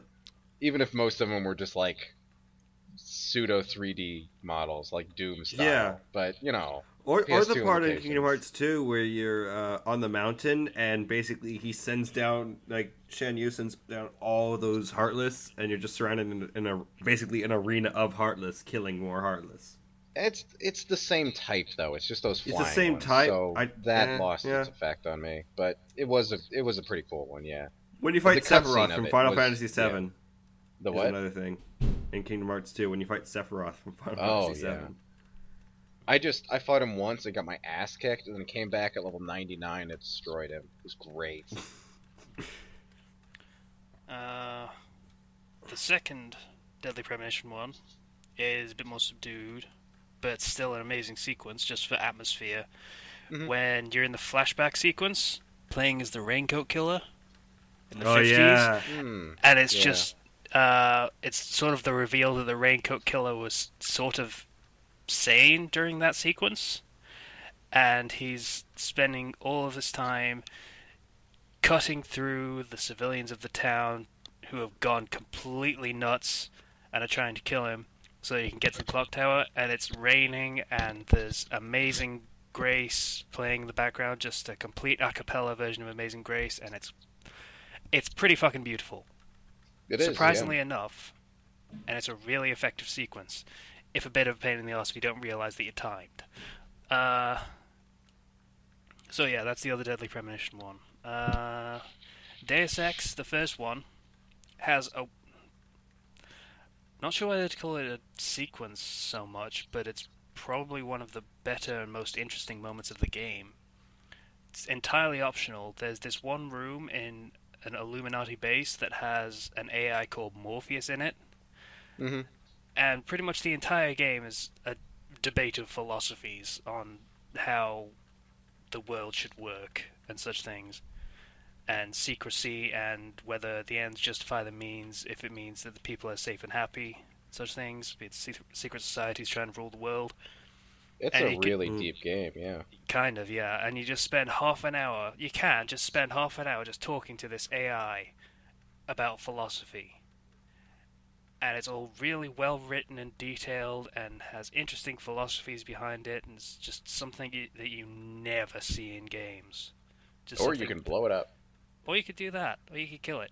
It's just something that you don't see in games, because it, more often than not, games tend to just obey lowest common denominator. Yeah, that's depressing. I'd like to see more of that, but I can see why it's not exactly got a widespread appeal. No More Heroes, the first one, had some really good sequences in it. Especially I like the part where I like the whole final boss type sequence thing, where you go on your bike, you race through your bike, you race all the way to the final boss, and right as soon as you meet the final boss, he dies, and then you get introduced to somebody who's basically your sister. They just do a whole bunch of weird stuff, and it's great. And it's like, oh, the real villain is actually dead, killed by this person who's actually the killer of your family, parent, and whatever, who's actually related to you. And they fast forward through a whole bunch of very bad things and backstory that happens to her, and it's great. I stopped losing boss fights in that game after Shinobu. Shinobu was a good fight. I like that. That was the last boss fight I actually lost. On my first, it took me a few tries to win that one, and that was the last one I actually got beaten in, for some reason. Actually, No More Heroes 2, the sequence when you're playing as Henry, because that's just so freaking weird, because you're in a dream, and there's this weird chibi girl with mech parts. Yeah, that was interesting. Also Like, interesting sequences something is that straight out of a inside... weird anime. And in No More Heroes 2, there's a whole other game where you can play like a bullet hell game inside of it, which is great. And you unlock an anime cutscene for an anime that doesn't exist. I want to say I kind of wish it did, though. Even just like one episode, just... Bizarre Jerry. Or something. It's Bizarre Jelly, sorry. They'd say it Jerry, though, because it's Japanese. Yeah. Let's go with, anyone got one more that we can do? And then we'll just move on, because we're really running out the clock here a little bit. How about the death of John Marston in Red Dead Redemption? Ooh, yes. I don't care. He opens the barn door. And there's all those people when you try to kill as many as you can, but you can't hit them all. You can't. I don't know anything about that sequence because I barely played like 3 hours into that game because I hated it so much. But yeah, okay. Quick shout, Sonic I played Adventure 30 2. hours and was nowhere near completion. Quick shout, Sonic Adventure 2, the end, where you're Supersonic and you're in space and you're fighting a giant lizard thing that combined with the space station is dragging it down towards Earth. Because Supersonic was cool and that was one of my favorite sequences when I was a kid. No. I outright It would be refute cool that if the as controls being a weren't good such ass. Yep. I didn't notice it as a kid. I didn't notice it. I was just like, I Supersonic? Okay. I feel like the controls were such ass that they just made the whole sequence super easy because no one would be able to do it otherwise. They just made that whole fight easy mode so that you could actually finish it because it was so hard to control and didn't make any goddamn sense control-wise. Yeah. I just kind of like the final fights of the Sonic games where they involve a super transformation because the kid in me goes wild. Remember when Supersonic was in the actual levels? That's what Sonic Generations got right, by the way. They let you do that again. Yeah. Anyway. I really want to play that one. Yeah, it's a good game. Actually. It's a great game. Right, that's a lot of examples. I think that's a we've lot of examples. done some satisfying ones there. Yeah. Next topic. Broken Base series and characters. This has been in our backlog for a long time now, so we're just getting to it now. We're just doing this one because it's been here for so long. Broken Base series, obviously pretty simple concept. This is when the fan base is completely split on something. And just, it ends up causing many an argument. All over the internet, because that's what the internet is, just a series of arguments. Yeah. So, an example that we listed, let's start with Resident Evil as an example. Because, not everyone liked that whole... A lot of people like tank switch. Controls. Yeah, surprisingly. Yeah. Don't know why, but apparently they do. Yeah. And then you've kind of got the series kind of split because there's people who like the traditional fixed camera angles things, and then you got people who love Resident Evil 4. You have the people that loved the idea of survival horror where everything was very specifically set up so that it would be somewhat tense and unnerving, and you couldn't always see everything that was going on around you, which is what those camera angles were meant to do. I mean, they did have free-floating cameras at that point in time when games were being developed, so they could have done that, but they chose not to because fixed camera angles worked for not showing you things. Yeah. So that worked for the style of game that it was, which was survival horror. It was trying to be scary, and sometimes it even worked. I mean, looking back on it now, it looks ridiculous because fucking giant polygons and shit. But back then, that shit was kind of scary. I mean, my sister would not play Resident Evil 2 because it freaked her out so bad. Yeah. We got the game, and I tried it for a little bit, and I was like 5 at the time or something, and so my mom played it for me. She's an even bigger fan of zombies than me, so she didn't care. She liked it, actually. She's a huge Resident Evil fan. Yeah. Yeah, I always watched my dad play zombie games, and I'd run out of the room as soon as he started playing them when they got scary, and then I'd run back in, and then that's how I got used to horror games. Yeah, and then Resident Evil 4 happened and it became an action game. Yeah, that one had like a lot Resident of Evil controversy 4. before it came out, and then a lot of people were just like, it's really good, and I don't care anymore. It's just really good. So they forgave it. I mean, it's Others not like it didn't. doesn't have it's not like it doesn't have any scary parts in it.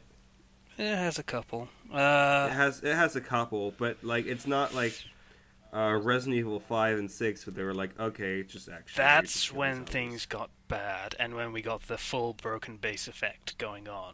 4, people liked because it was a great game. 5 was not a great game. It was an okay game, but it was definitely not a Resident Evil game. My dad describes it as you're basically just killing black people.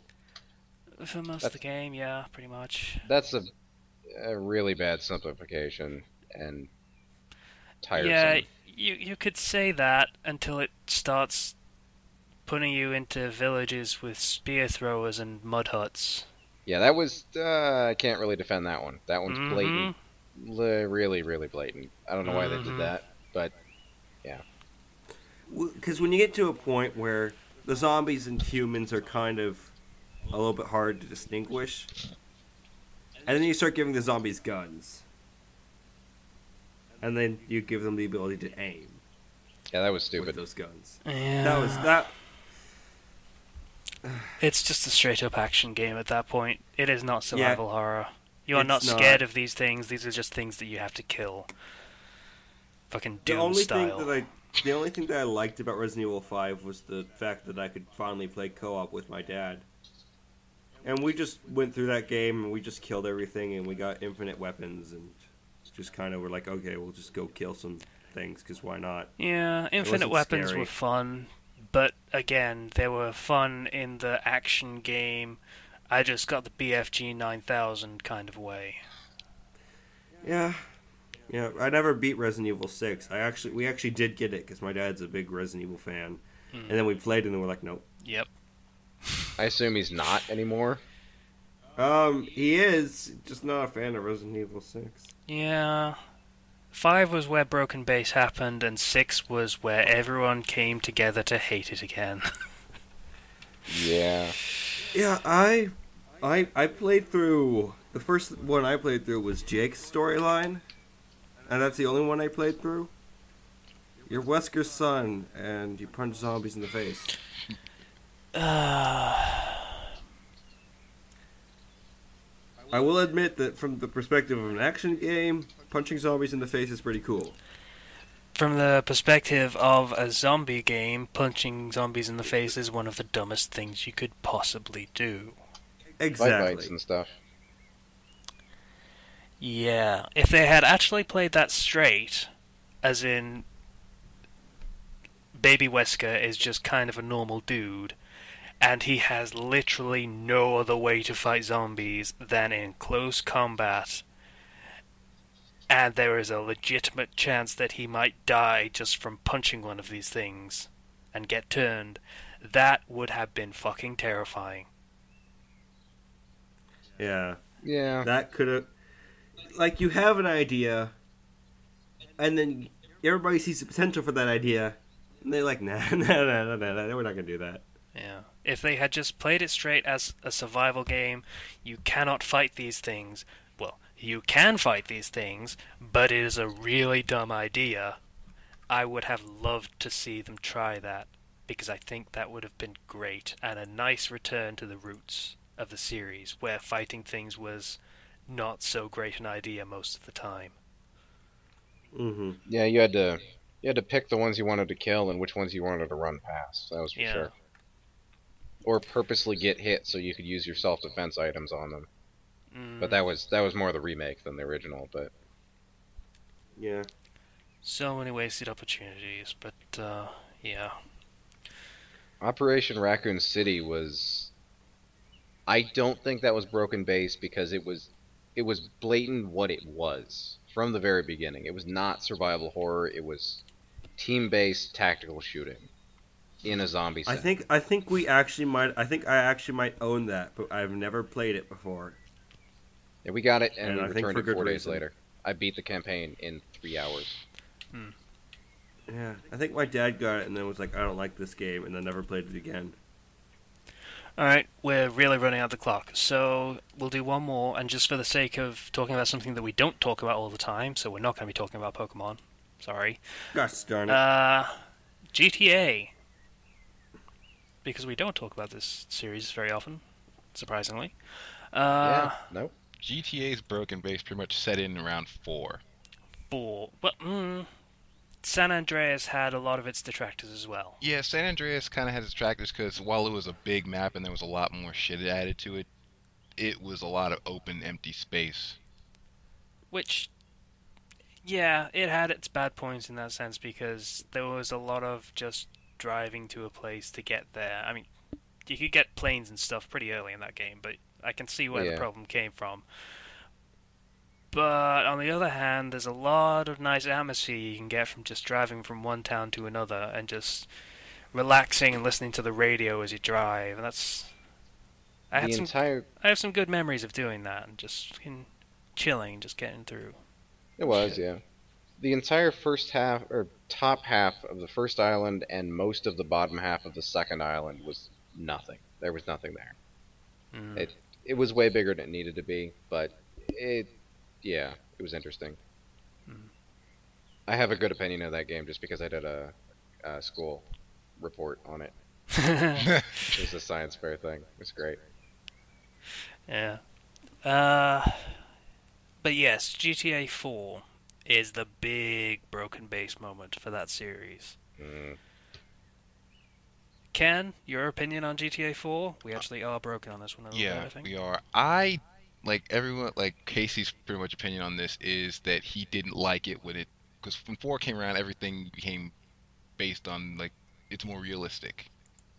Um, It got serious. yeah, it got serious. There were still jokes. It was more the darker humor of like, yeah, my life sucks. Let's make fun of it. Because Nico Bellic's life and the things that he got into were not to be taken humorously. They were Mm. not jokes. No, not really. Yeah, that's true. And I would probably be a bit more lenient to the game if They also they took out a had. lot of the stuff that they made the crime element like way more realistic. Like you couldn't go around just in a tank or steal planes or do any of Yeah. that stuff. If they had really sold that as the tone of the world and it was just all serious all of a sudden, it would have been divergent from what the series is, but that's not necessarily a bad thing as long as it's good And consistent. and consistent.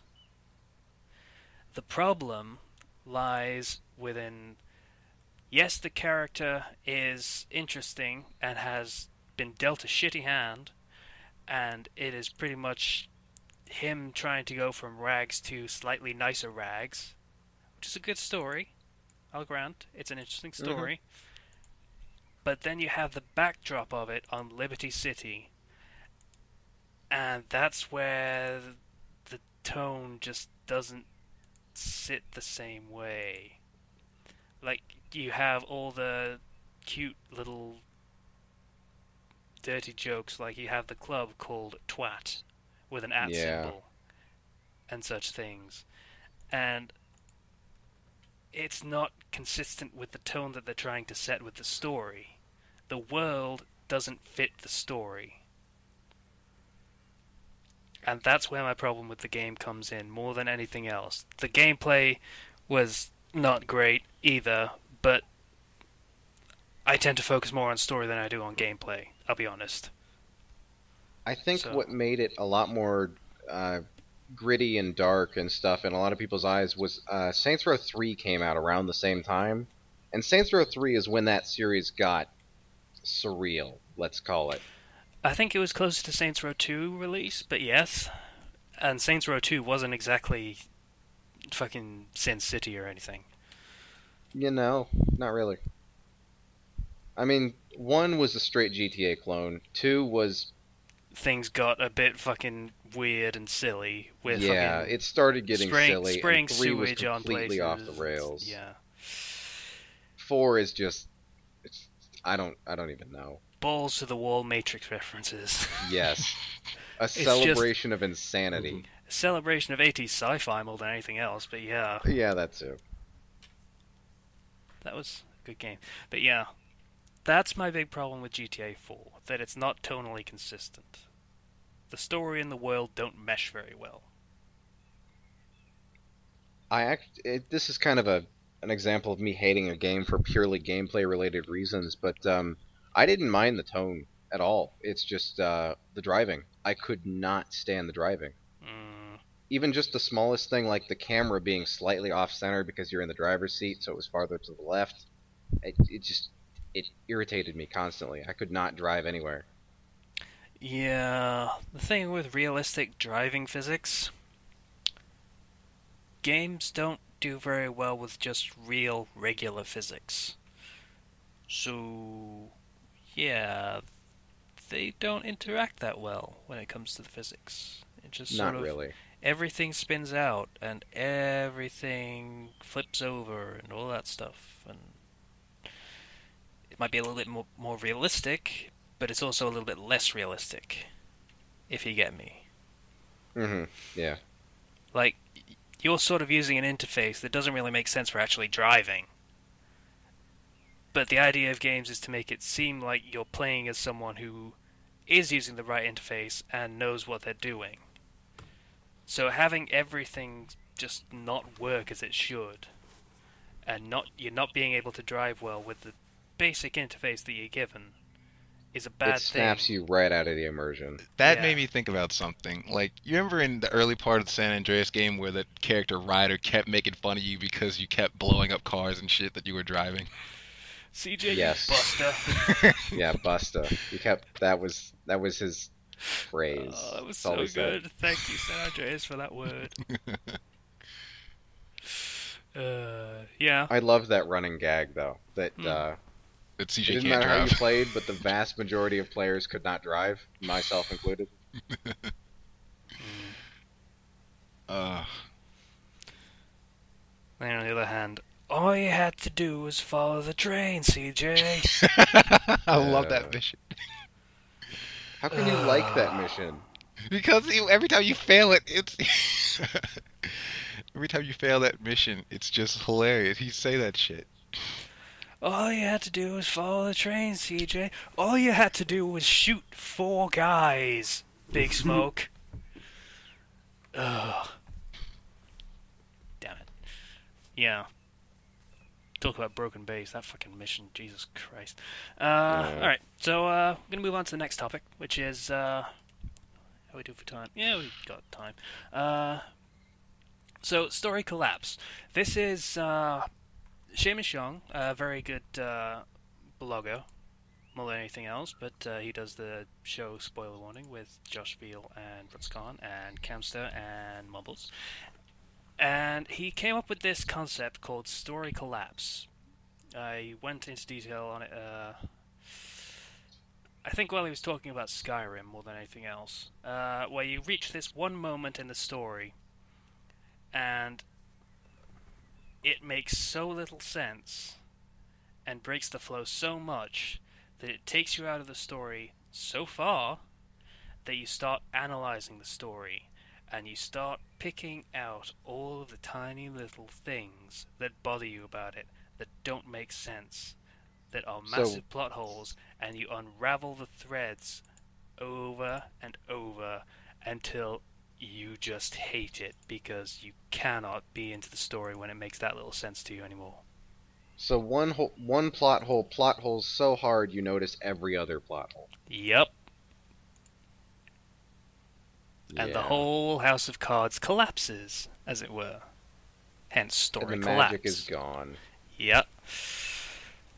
What For was you- that moment for Skyrim for him anyway? Just I think it was the Thieves Guild in particular that he talked about it for. That was recently, anyway. He talked about the Thieves Guild and how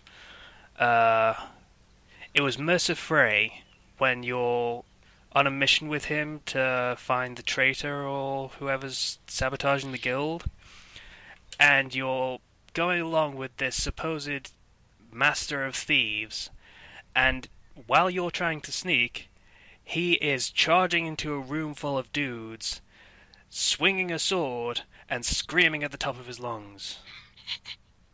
is this he not Master secretly Thief. a member of the Dark Brotherhood?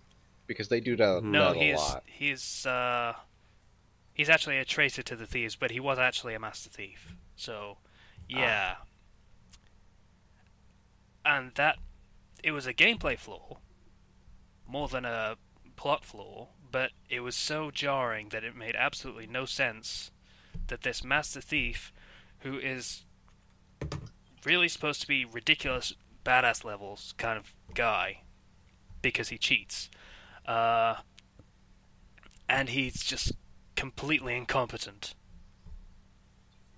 is how he seems in the game, based on how he fights, air quotes. Yeah. And it just took him out of it so hard that he started picking out all the little things about the Thieves Guild missions that just didn't make any sense. From Brynjolf just picking you out as soon as you walk into Riften and telling you how you didn't earn a single gold coin that you're carrying, even if you've never stolen anything in your life. I would download a mod that disables his invincibility just to kill him. I hate that guy. He is the entire reason I didn't join the Thieves Guild. I didn't even try it. Which, Even Brynjolf? when yeah, I guess that guy. The one you do the first quest for. Yeah. Yeah. Only reason I did the Thieves Guild was for the Nightingale armor. It does look really cool. The Nightingale thing is the worst thing about that quest line. You know what? Yeah, the whole Nightingale thing is weird, but the armor was okay. I like the armor. That's the only It's reason. not just weird, though. It's nonsensical. I mean, Yeah. you basically sell your soul to this Daedric Lord for nothing. Never a good idea, by the way. For nothing. You get nothing out of this deal. This Daedric Lord actually calls you out on this and says, this deal is heavily stacked in my favor. I'm disappointed in you, NPC, that brought you into this mess. Oh. It made Technically so speaking, little sense. My Skyrim character has sold his soul to basically every single Daedric Lord there is. Yeah, pretty much. It's gonna be funny watching him fight over it, though. Yeah. And then if you throw in like the whole vampirism thing or the lycanthropy thing, which also influences where you end up going when you die, then everybody is after. It's like, I want him. No, I want him. No, he made a deal with me, but he made a deal with me. Yeah. I think the lycanthropy thing would actually. That's another Daedric Lord. That's Hircine. Oh, it is? Yeah. Really? Yeah. Okay, I was gonna say if that was something completely separate. That might overwrite the other ones. No, the wolf's But, blood yeah. was the blood of Hircine. The gift Yeah, of so- Hircine. And vampirism is actually the gift of Molag Bal. So that's another Yeah. Daedric Lord. Oh God, So you him? see, Yeah. you see, King of Rape. my character has kind of sold himself to every single Daedric Lord. Yep. And also to the Divines a little bit as well. Mm-hmm. So he dies. He's also a Nord. So Yeah, One they've of my pretty main much guys. established that you only go to Southern God if you're not going somewhere else first. where does he go? Purgatory? I don't know. To the dragon that kills him, I imagine. Yeah. Dragon Soul, Uh. yes. If a dragon kills him, Assuming, yes. I bet Parthenax Man. just betrays you in the end. Waits until you're like 90 years old and just swoops down and bites your face off. and one of my things, I think I killed Parthenax. Mhm. So that's not going to happen either. That Blades thing was that could have been another moment of story collapse if there weren't already thousands in that quest line. Yeah, there's my story collapse for that series, aside from just amazingly underwhelming effect on the world, is they made a comic about it. You're talking to a blacksmith, and he's like, "Oh, Dragonborn, you need to fight the dragons because I am but a simple blacksmith." And then the dragon flies overhead and he goes, "Roar!" Rips open his shirt and fights the dragon with his bare hands. Yep, Yeah, that that's happens. just- yeah, that happens. Everyone in town, even the old people, they run at the dragon with fists and just do their best to Yep. die. Vampires are Yeah. actually worse for that because you have to find the vampires first before they kill anyone. Yeah. Dragons pretty easy to find, you know where they are. But vampires a bit trickier, especially since they can spawn anywhere in the town. Yeah, so Skyrim has a lot of those moments, and it's gonna be fun trying to figure out how to fix all of them. You don't. I would suggest you just not install the DLC that has the vampires. It doesn't seem worth it. But Laura Bailey. Oh, yeah, right. Do okay. it for the Bailey. Yeah. Do it for the Bailey. Yeah. All right. There's no convincing him at this point. Yeah. Then Stop use it. mods to fix all the other problems. Next one. Hmm. Next series. Yeah. What's next? Oh, actually, I just want to say the Thieves Guild thing, I know exactly how I'm fixing that. How's that? Karliah is just completely retarded. That is literally my explanation for why all of this happens. Fair enough. That Uh, works. Anyway, so yes, next series. Again, I think we should do something that we don't talk about every week, so we're going to skip Harry Potter and Naruto and Bleach, even though we have obvious examples of how to talk about these. Oh, yeah. And just, yeah, anyone could pick out where all of those moments of story collapse are. But Fable 2. Fable 2 is the one with Rose, yes? Yes, it was. Okay, yeah. Let's see, with that one... Are you actually counting the moment slicer? I was actually a really big fan of that game. I but, was too. I actually really yeah, liked me the too. story, but yeah. There is a moment that I think it was Slicer that picked it out, or was it Zero? It's the halfway point in the game before there's a time skip.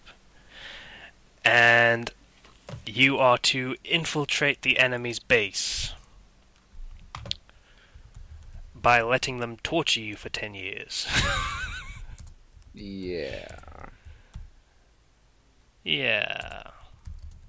Not a very well thought out plan, No. but it apparently needed to happen because Fate and Teresa is a massive bitch. I still maintain Yeah. Teresa's the villain. You know, if you mess up, though, you get tortured in working even more. And Again. yeah, and of course Teresa's the villain. I mean, come on. It's just, yeah. Yeah.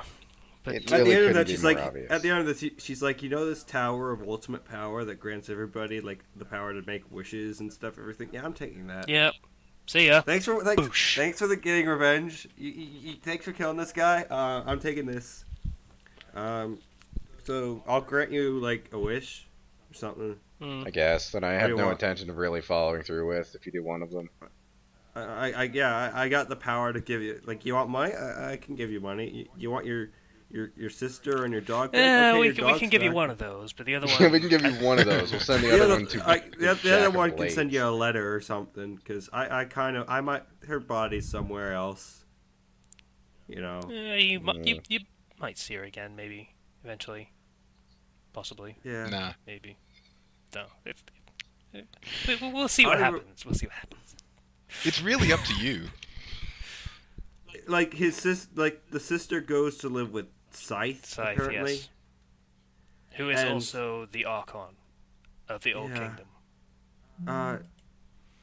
Are they ever gonna do anything with that I doubt it. plot thread? If they haven't already, I doubt they will because it's been like, what, several hundred years or something? I don't think so. I think it's been like 50 years. So, alright. I bet they're just going to turn her into another immortal like the Archon and Teresa. Great.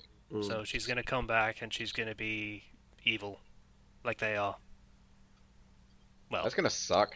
I'm gonna hate the game instantly for that. yeah, Just for that. I No don't matter like how good it Teresa as a is. character. She was a nice character. Hell, I made a story about it, so I should probably say what I feel about it. Anyway, we were talking about Broken Base. Right, yes. Yeah, so that moment where you just sort of... Your prize for winning the arena and killing hundreds upon hundreds of dudes is to get tortured for several years. Yeah. That must be the slowest recruiting method on the planet, though. I mean, How many people actually won that arena, exactly?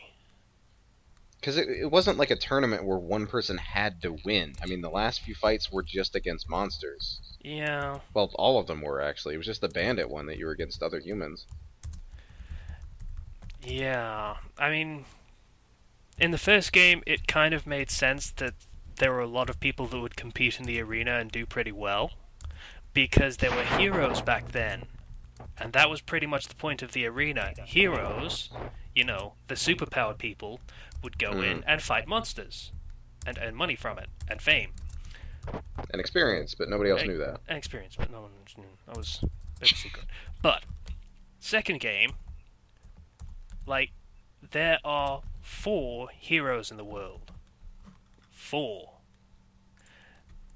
But all of the enemies in the second arena are pretty much the same as the enemies in the first arena.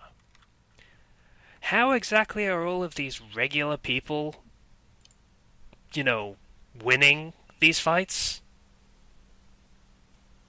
I don't know. Some of the high level bandits could probably do it. They were pretty tough.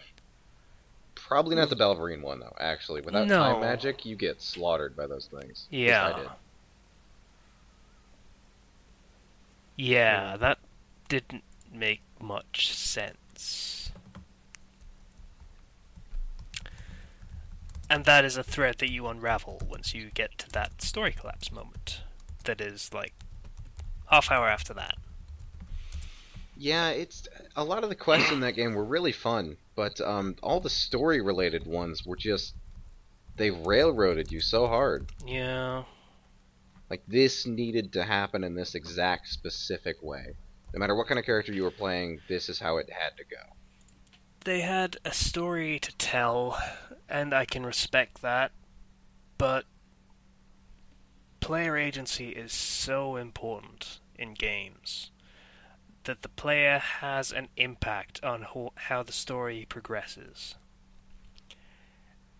And it is so common right now in the games industry to just ignore player agency completely. This is the story we're telling, this is how we're going to tell it. You are going to hit this plot point, then this one, in that order.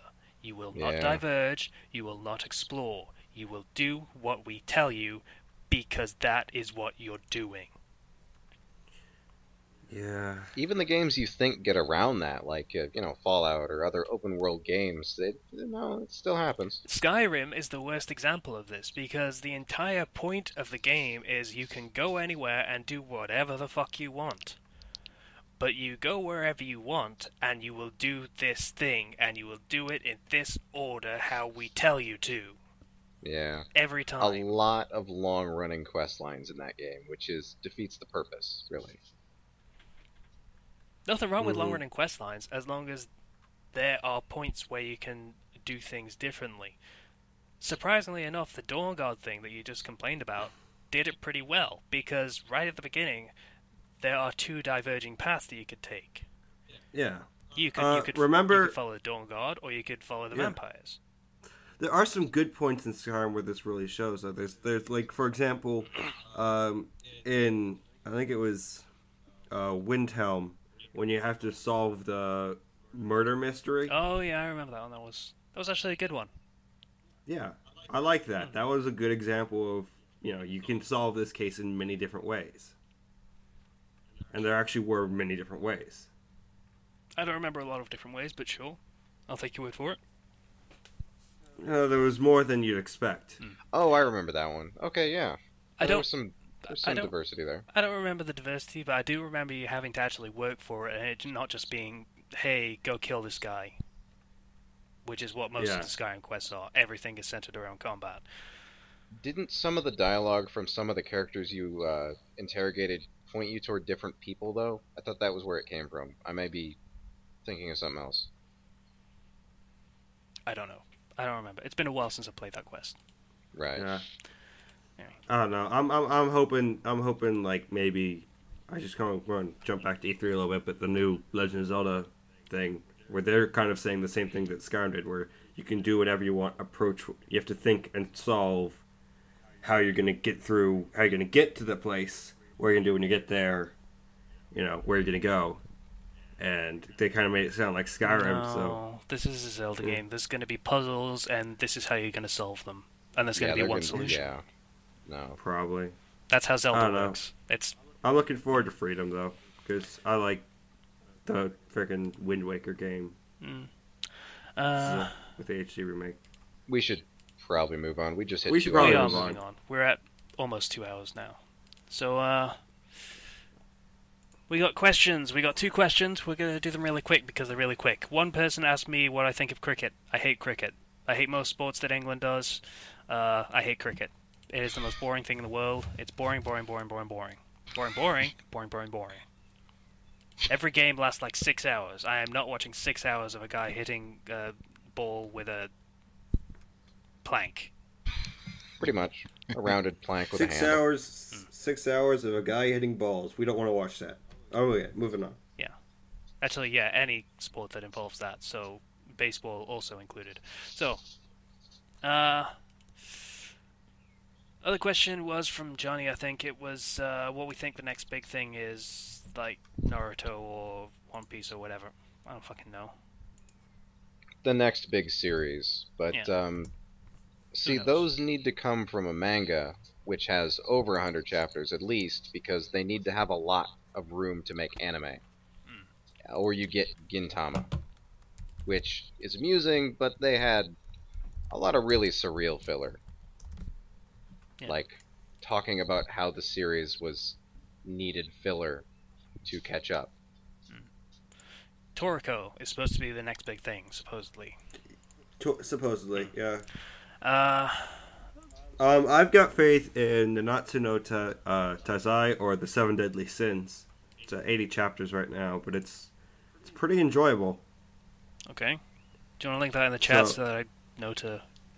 Yeah, Why not? I'll link that because it seems to be getting a bigger fan base.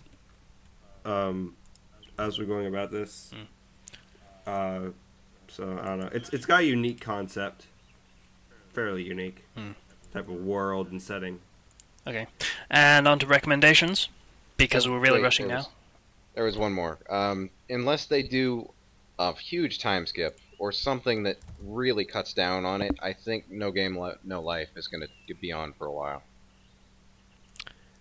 Yeah, there's a light novels. They could actually do a second season of No Game No Life right now because they got all the another 3 light novels released. That's another season. Is this a 12 or 25 episode season? I don't know. 12. It's 12 seasons. Takes up 3 light novels.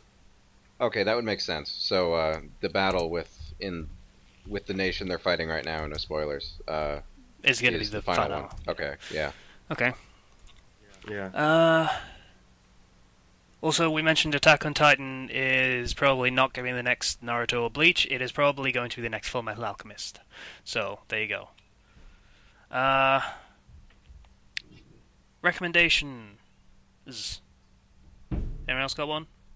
Yeah, actually. I got a Harry Potter fic called Core Threads. I'm hesitant to recommend it like this because I hate it when other people do it, but the first 5, 10, 12 chapters are build up. There's a lot. It's really interesting, but there's not a whole lot happening. It's all mechanical, setting the scene, stuff like that. But once Harry hits Hogwarts, it just gets crazier and crazier, and it's really entertaining. Okay. It's 50 chapters. I forget how long it is, but it's quite a bit. Alright, what's it about? Harry discovers a unique form of magic when he is in his cupboard, locked in there, and kind of accidentally finds the Horcrux in his head. And it unlike in canon, it has a lot of side effects, the Horcrux being there.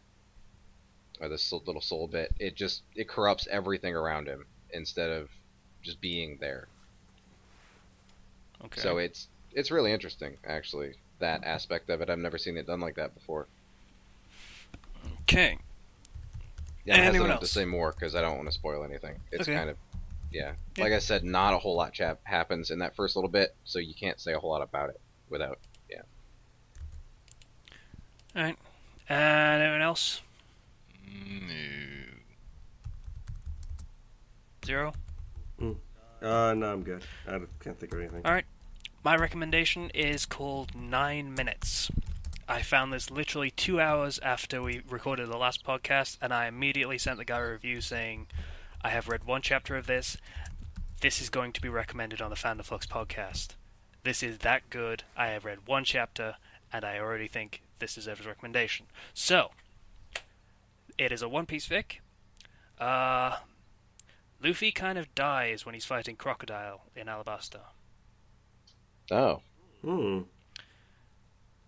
When I say dies, I mean temporarily, Well, yeah. but it For is 9 long minutes? enough for Crocodile to go back out into the battle for Alabasta, nearly kill the entirety of the Straw Hat Pirates, spark off the Civil War proper so that, the country is crippled, the government is in disarray, and he shreds Luffy's hat because he's a dick like that.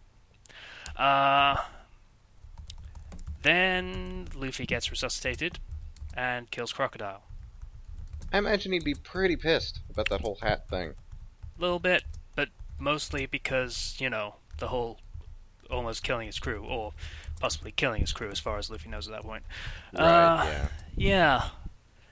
And it's pretty damned amazing. I do not say that lightly. The atmosphere of this story is, like, very, very good. And absolutely deserves a look. It is only 4 chapters, as of talking about it right now, as this recording. But it is absolutely worth a look if you like One Piece fics. So, give it a shot. Is that everything? I believe so, except for your challenge that you were going to mention. I think we can skip the challenge for now. We've run out the clock a little bit too much. Yeah. It's only a few more minutes, and I'm kind of interested how you expect that to work. So, yeah. I haven't really fleshed it out very well. All right, save it for next time then. Alright. Yeah, so I would like to thank everybody for listening to the Fandom Flux Podcast episode 39. If you'd like to get in contact with us, you can do so through the Fandom Flux Podcast through the Blogspot page, through the comments, or through our own personal profiles on fanfiction.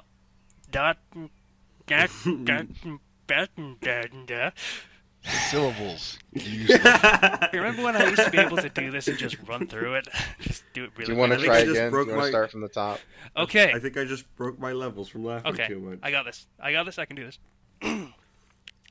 I would like to thank everybody for listening to the Fandom Flux Podcast episode 39. If you'd like to get in contact with us, you can do so through the Blogspot page, through the comments, or through our own personal profiles on fanfiction.net, or through the YouTube channel through the comments.